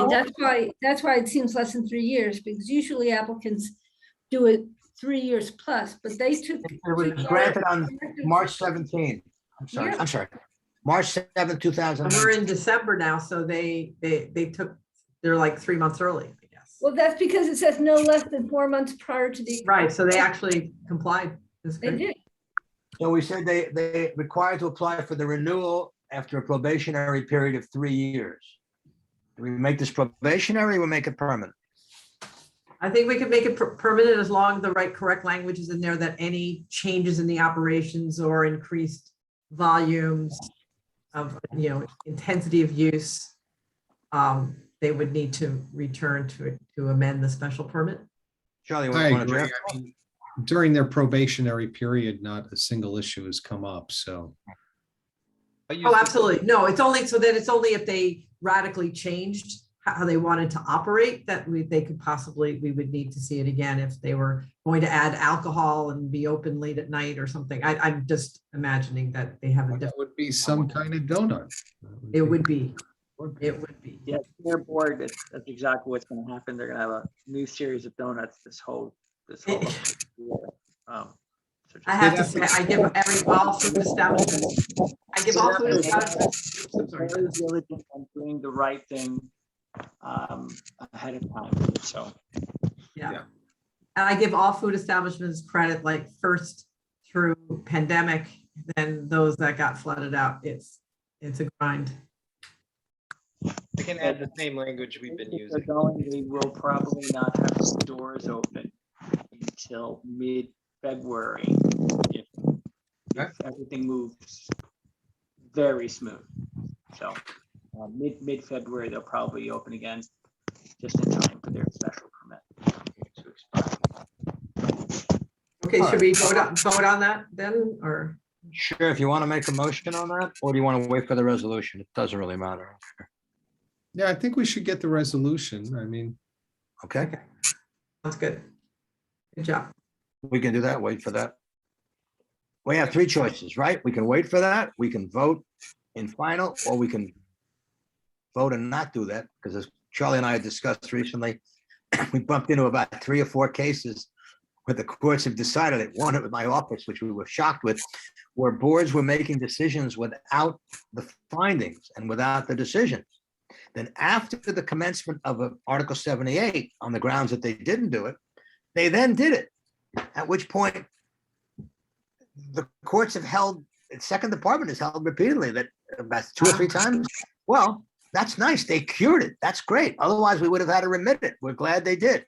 You scratch your head on that one, but it's very unusual. It's kind of telling someone. I think we wait for the resolution ourselves. No, I agree with you. There's no rush here. There's no need not to. Yeah. That's fine. right, they're not open. Let's just get the language right, especially Yeah. the language. No, I agree with you. I'm just commenting on that because we were very taken aback. I know. That's very interesting. Yeah, it's very odd indeed. All right. So I have a question for Charlie, if you don't mind, Chair. I'm sorry. So if we're waiting, I have a question for Charlie. If we're waiting for the resolution on this applicant, then moving forward for consistency, we'll be waiting on the resolution for everyone. Moving forward, or is it just a circumstance? Because this is a learning curve for me, so I'm just trying to. This is what we've been doing. We've instituted this waiting for the resolution on the majority of our applications, Dennis. This is what we generally do. We generally do it, but unless there are issues where it's a very simple, if there's a very simple thing with 1 or 2 conditions, that we haven't, but it really depends. I mean, I don't think we're bound to either one. We have instances where somebody needs something immediately and there's very little in the way of conditions. I would say that if this applicant was going to close unless we'll be not able to operate, which is not the case, we might very well do it the other way. Yeah, Just I don't right, think there's an issue So here. when I have the applicants come to me, I just want to make sure that I can word everything appropriately to keep them on track and not mislead them. So that's where that's coming from. I also And, think there's a lot of special permits that are expired right now across the board everywhere. And I'm trying to get each one prior to that expiration, within 6 months, 5 months to apply again, even if it's a temporary, so I just want to try to eliminate the expiration on these things. Well, see, now I I think what we can say here is, we're distinguishing this one a little bit because we're not simply renewing it. If we were just renewing the language, we could look at the old one and we could say, yeah, okay. we're going to go with it. But here, we're actually trying to do something that will help the applicant and you as well, in the fact that making it a non-expiring special permit. So I just want to make sure we get the language right on that. And with this one, we're not in a rush. So I've advised the applicant that you would deliberate this evening. You would likely have me prepare a draft resolution for approval in January. All right. For voting in January, Yep. because otherwise you're going to be the one that takes the heat in case something. Yeah, comes you up. got that right. That's all right. I take Okay, a well, lot. we have your cell number, we have your address, we'll tell them to come see you. It's not a problem. We appropriately ask applicants, we appropriately ask that people come 4 months in advance. So it should, it's like adhering to that, it should be very rare that it would ever hold them up. Okay. Okay, so we have 2 remaining items, I think, and you have notice of lead agency where the planning board wants to be lead agency. And one is on 572 Van Rant. I don't know that much about other than was it a 10-unit residential mid-rise and parking? Well, they submitted their entire application to the planning board. If you go to the agenda of the planning board of September 22nd, Right. the site plan and all of the information for what they're requesting. All right. So Charlie, I had asked you a question, like what are our options? We have this notice of intent and I see on the back page, it says, do you object or not? And I would like to know what the options are for the board when we're faced with something like this. Sure, your options are to consent to the planning board being the lead agency and not issue any comments at all. You could consent to the planning board being lead agency and issue comments. And I think Ashley from AKRF has been drafting your comments. You could also object to the planning board being the lead agency and then take on the role of being lead agency yourself. However, when there is a lead agency dispute, that dispute comes up to Albany, actually, to the Department of Environmental Conservation for resolution. There's 3 factors that the DEC weighs on determining who should be the lead agency. And what it comes down to is basically the agency, here would be the planning board of the ZBA, that has the most control over the environmental aspects of the project. Typically, that comes under site plan review with the planning board, because the planning board is the one who looks at stormwater impacts, stormwater capacity, all those types of environmentally related issues. So those are your options. It's an unlisted action though. Don't we have isn't there the option of it being an uncoordinated review and we can each do our own? So the planning board they received the application first and they commenced a coordinated review. So that means that It's switched from being unlisted, because when I saw it listed on the agenda, it said unlisted. Well, it's still unlisted, coordinated review, which means now it is under an umbrella of a coordinated review as opposed to an uncoordinated review. If it was an uncoordinated review, each agency would do its own secret determination. But because it's now coordinated, one of the involved agencies will do the secret review for the entire project. what are the variances that what's the zoning boards as an involved agency? What exactly, or do you know what the approvals? Well, this application, Dave, has, I'm not sure how you're supposed to move forward on it because the notice of determination is incorrectly states that it's in the TOD and a C1, and it's not. It's in an RM3 residential district. And it opened on the agenda on the planning board. The public review was to consider the special permit because multi-residential in the TOD requires a special permit.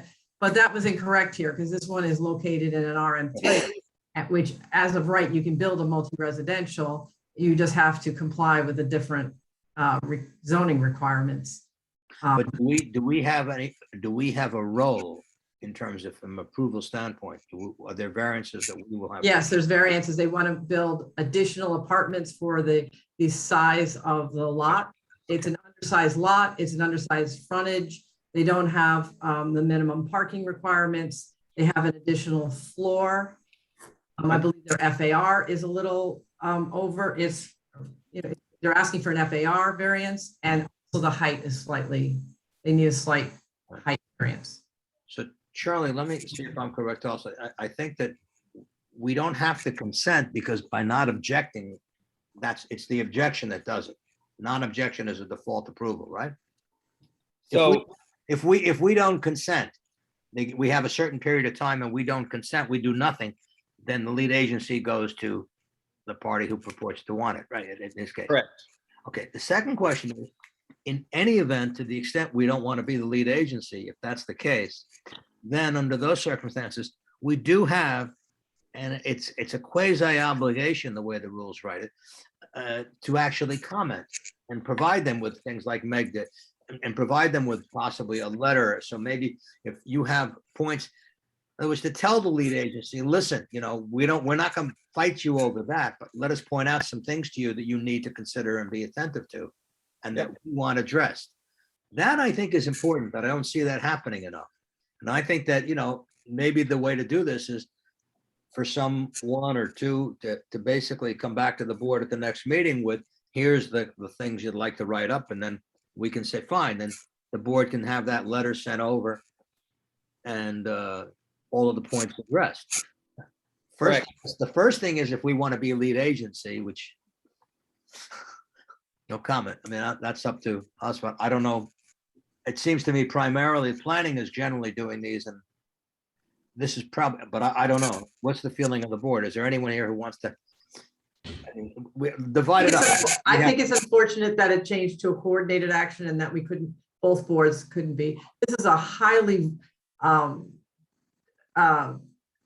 this area is prone to flooding. It had huge flooding. It's a dangerous area in that sense to be residential, unless you're very, very careful about it. I think it would have been wise to have the input from both boards to really, you know, do a thorough review rather than one taking the lead and we're adding comments, but they could be considered, not considered.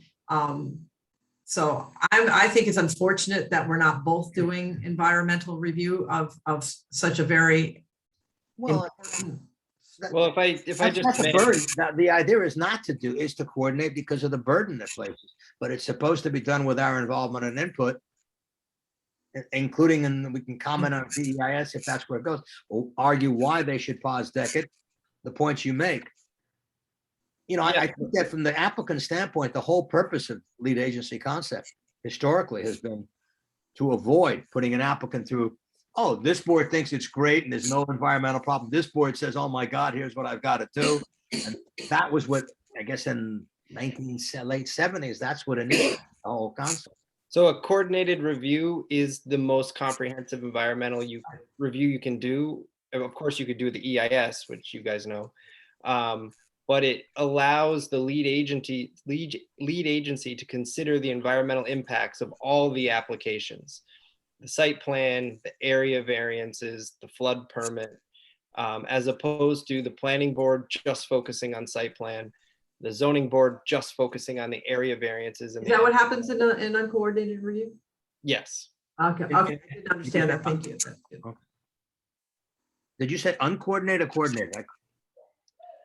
So if it's an uncoordinated review, this board would only be allowed to look at the environmental impacts of the area variances being requested. Right. I'm sorry. Okay. I mean, I get the idea that they're sort of divided what the focus would be. But for instance, something like a floodplain development, that's not given. Variances are given by the planning board, but that comes from some other place. Which board then would review whether or not they've complied with that, or the information has come through, they're satisfied with meeting the requirements of the floodplain development permit? Something that's a site plan and not an area variance. They would, the planning board as the lead agency would look at the environmental impacts associated with the floodplain development permit. Yes, but it was, I'm just asking hypothetically, if it was an uncoordinated review, you were saying planning board would do site plan impact and the zoning board would do area variance impact, but there are others. There's MDL, there is stormwater, there is the floodplain permit. Wouldn't both boards be able to review those? So it gets tricky. So those types of permits, if you're doing an uncoordinated review, they may fall under non-discretionary approvals, meaning if you meet the requirements, the permit is issued, like a building permit. And SECRA actually doesn't apply to non-discretionary approvals. For instance, building permits. If you meet the New York State Building Code, you get a building permit. There's no kind of discretion involved. And so SECRA doesn't apply.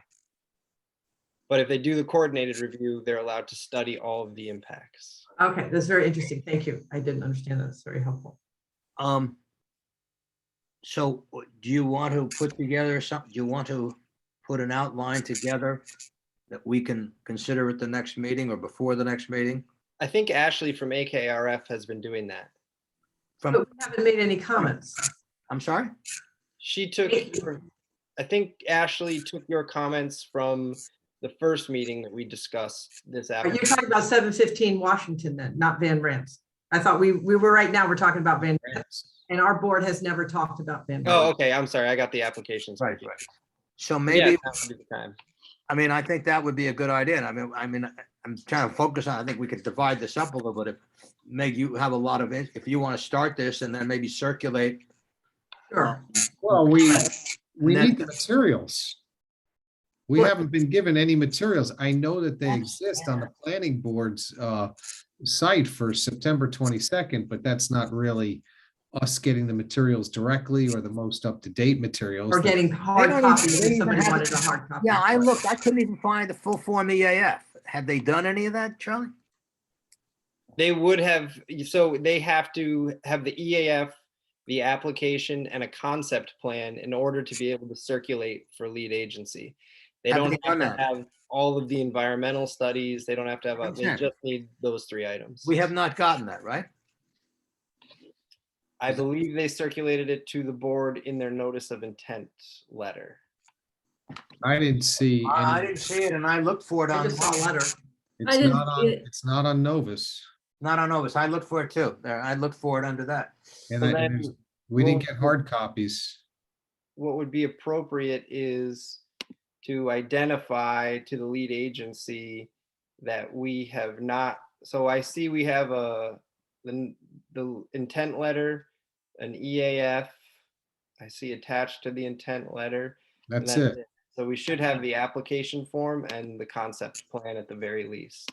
And it's Why an don't you- SEAF, so. No, as counsel, why don't you contact them and tell them that we're going to respond to their notice and we would like this so we can provide them with comment Yep, that's no at the problem. earliest, before they take any action. Yep. Luckily, the planning board attorney is the office right next Yeah. to me. There you go. Just lock them in or lock her in until you get that. That's all. Yep, I can do that. That would appreciate So that. then, Dave, once we You can get- make a motion on that too, Brian. What about now, Meg, do you want to, I mean, I guess, Well, I'm trying to find a way to do this so that 4 people don't, because I know what happens. A committee of 4 ends up having, everyone does 5. I'm very happy to be a clearinghouse. I'm sure that everyone here is going to do an extensive review and have I don't know. comments. I could be a clearinghouse to just see if we seem to be repeating ourselves so that we could kind of maybe get it into a list that. So Charlie's going to get us those materials. Why don't you then take a look at them? We all will, but then if you want to circulate or highlight points that we can then discuss at the next meeting. Okay, or you're does done. anybody want to also send theirs in and we can kind of try to get organized so that. Sure, but yeah. Like if it's about flooding, we have them all categorized. So it's not like I bring up all mine and then Brian brings up all his and they kind of match, but they don't quite match. If we could have, sort of comprehensively organize them so that we have a better discussion next time. But as Brian said, we don't have the antecedent. We don't have the predicate on which it's based. Am I right, Brian? I mean, I don't know what the proposal is. Right, I mean, you know, I mean, it's nice to comment. I could write a lot of. well, listen, the materials are on the planning board agenda for September 22nd, or at least the materials at that time that they had provided. And that's why Meg has a lot of insight into this, and kudos to her for actually digging it up, because she's the one who found that it wasn't in the TOD zone. And you know, therefore, actually, I thought that based on that, we were supposed to be waiting for perhaps Dennis to tell us what variances they're going to need if they come through our board. Because I think that the building, yeah, the building That should be department on has their application, and that should be on their request and on the coordinated review, because that's why they would give us, as an involved agency, the materials. If we hadn't known, we wouldn't get anything. What was very interesting is that I looked at the cover letter of the applicant sent in, and they correctly identified the lot as being in the RM3 and correctly identified a number of variances that they needed, such as the open to the sky, the open air per apartment variance. And then that didn't show up on the letter of determination. So the applicant was not in any way trying to go in a different direction. It's a little odd.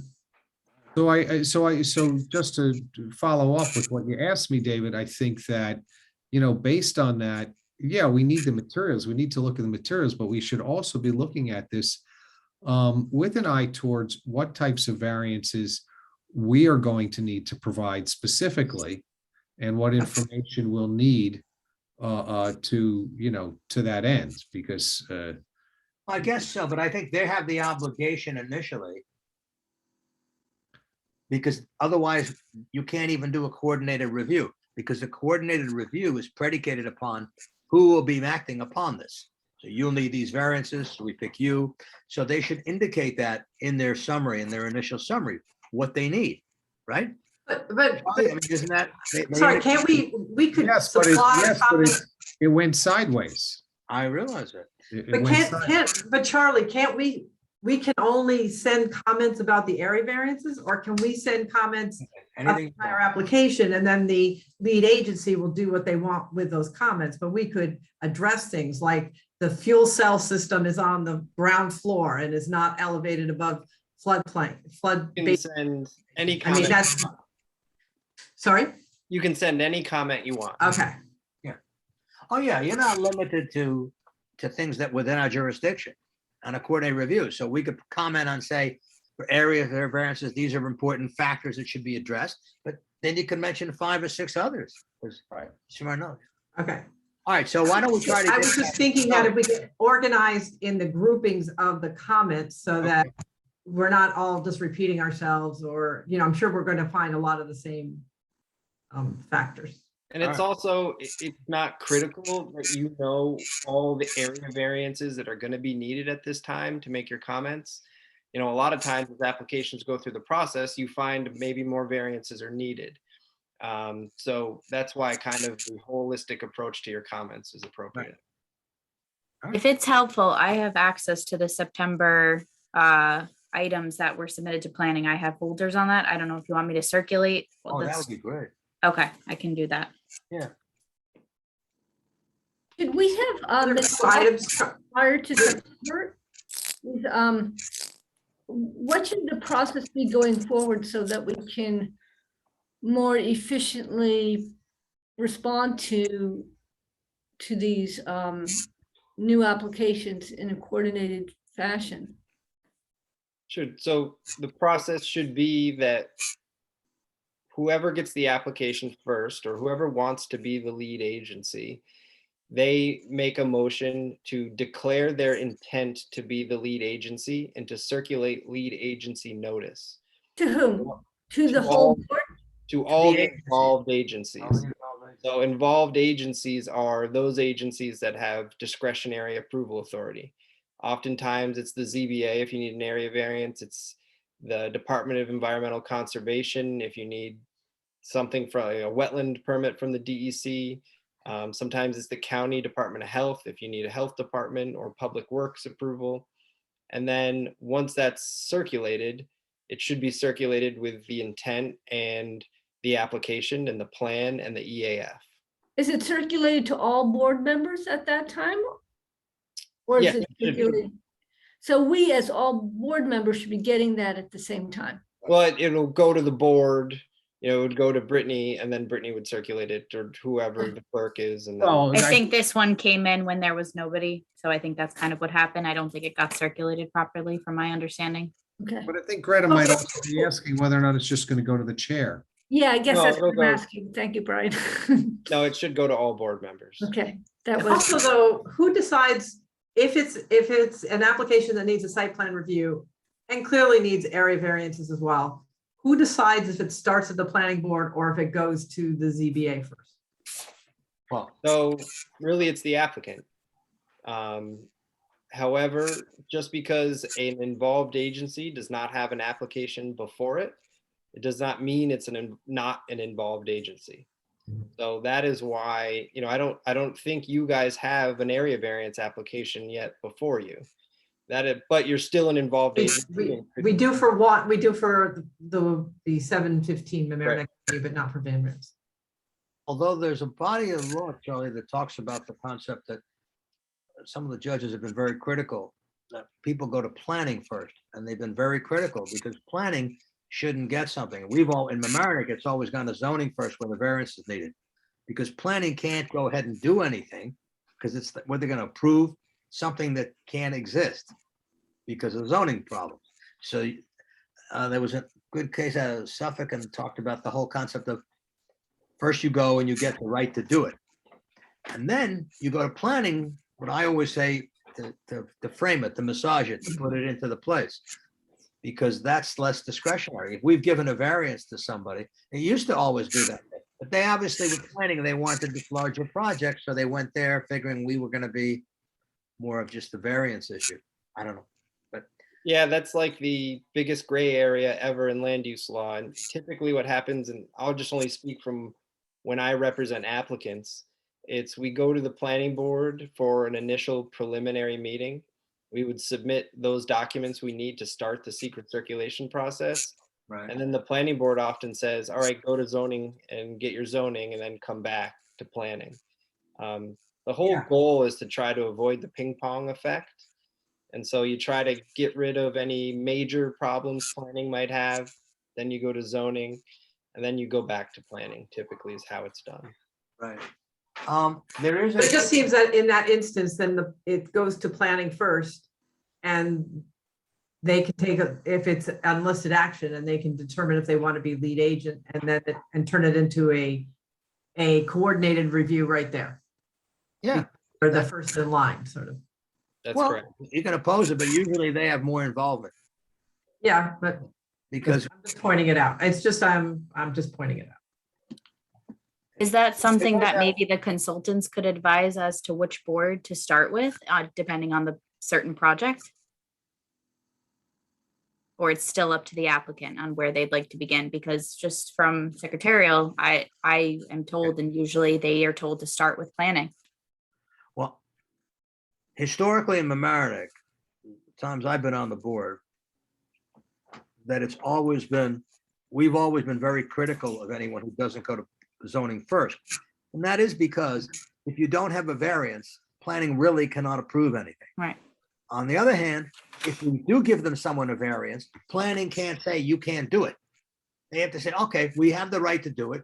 You're supposed to make it fit into this. You may have ideas or suggestions, and planning will do more of the site concept, how the driveways, how the this landscape, they put the whole package together. But we give them an individual who goes to planning, correct me if I'm wrong, Sean, but an individual goes to planning with a variance. And he says, I got a variance, I can do X square feet and I can do this height. Planning can't say, no, you can't. They have to make it work. They may want to do things, they may want to change some things, but they can't take away the right that that individual has attained, because it's technically an as of right at that point, because the variance renders it as of right. Whereas if you go to planning first and you didn't go to zoning, planning can't say, oh, well, just ignore the zoning code because you'll probably get a variance.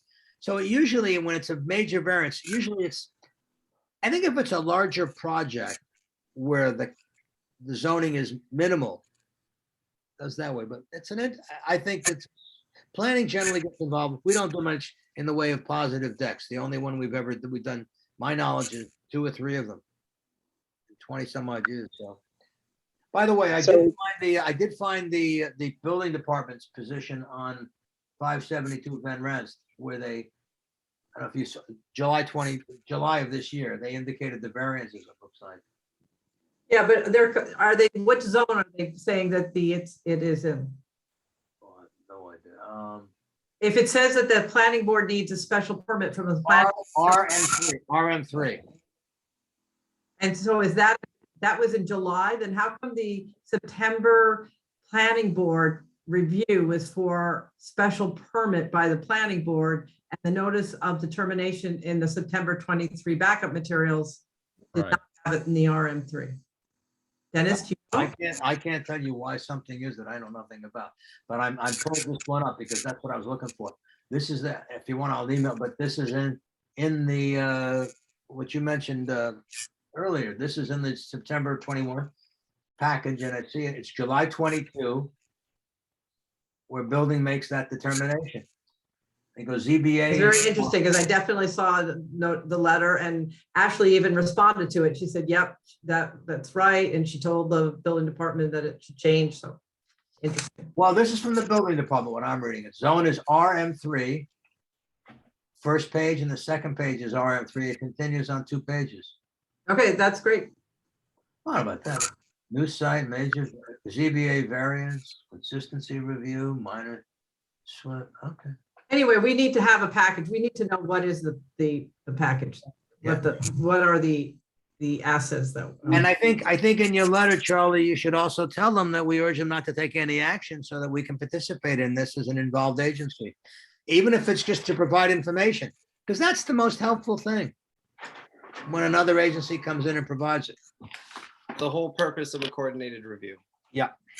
Okay, which is anything else on that, I assume? And then also, Yes. Charlie did point out that it does need to comply with MDL, and we don't have an assessment. And Charlie, I know you had suggested the building department should opine on whether or not there's any modifications required in terms of MDL. Is it something that we could also ask the applicant's architect or engineer to, just like they do zoning and they provide a zoning table, could their certified professionals do the same for MDL? Absolutely. That just seems like they would have to put their stamp of approval. They better do the research and find out whether it's compliant or not. Yep, absolutely. And that would be for both of these applications, for Van Ranst and for Mamaroneck Avenue. I have additional comments than what I had in our last hearing on 715 Mamaroneck. If Ashley is writing stuff up, should we just send things to Ashley if we have additional comments to include? Yep, that's appropriate. Well, this is the one that we were going to talk about putting a letter together on it once we get the materials. Oh, because you want to send it to the consultant that they're using? Charlie said that Ashley has already took a lot of the comments that we made at because we all did discuss 715 Washington, or at least ask questions of the applicant, and I guess made some comments. And from what Charlie said, Ashley is starting to develop something, and that's why I'm saying if she's developing it, I would like to send her more. Gotcha. Okay. That was 572, right? Van Rest. No, Oh, sorry, 715. switched to, because 715 was already in front of us. And so we all asked some questions of the applicant and made some comments ourselves. And it sounds like that's what Ashley is now taking and starting to develop. Right, okay, so we're But providing. unlike Van Rest, that we never. Is there anyone here who feels we should object to, we should try to be lead agency, or we're comfortable with the way it is? I don't know. Now that I understand more about the coordinated review and you get to review the non-discretionary permit as well, that seems important. Okay. I think that if we could just inform the planning board that we will be sending comments we would hope that they would not get too far along without, considering our comments and suggestions. Yep, will do. I just want to point out that if you're listening, Robin said she's going to Spain, so I said, no, I'll go to Spain. She should come to the meeting. I'll deal with that. Anyone wants to come here and help babysit kids, that's also. Oh, you're a good man. The last meeting, I was going down to Washington to babysit for grandkids, and I kept trying to connect. And it was one of those, that trip became so annoying. And my wife was gonna throw me out of the car. She's just forget it. We'll take a bus and go back up, take a car and go back up. Because it was like nothing was working. The computer, nothing, I don't know what it was. It must have been the stuff, Delaware or something. All right, I think, I'm assuming that there's nothing else on the agenda. Is that correct? That's right. Good. All right. Well, it's been a pleasure, so to speak. And I hope all is well. Everybody well? Anything else? Move to close on this? Motion? Is a second? Someone say second, then a first. Okay. All in favor can leave. I actually did that once at a meeting. I said, everyone in favor of this, please stand up and leave immediately. I guess so. All right. So we're closed. Okay, thank you all. Good night, everybody. Brittany. Thank you. Okay, bye. Thank you, Bishop. Thank you. Okay, take care. I'll talk to you later. Be well. Charlie, good luck with you at the house, okay?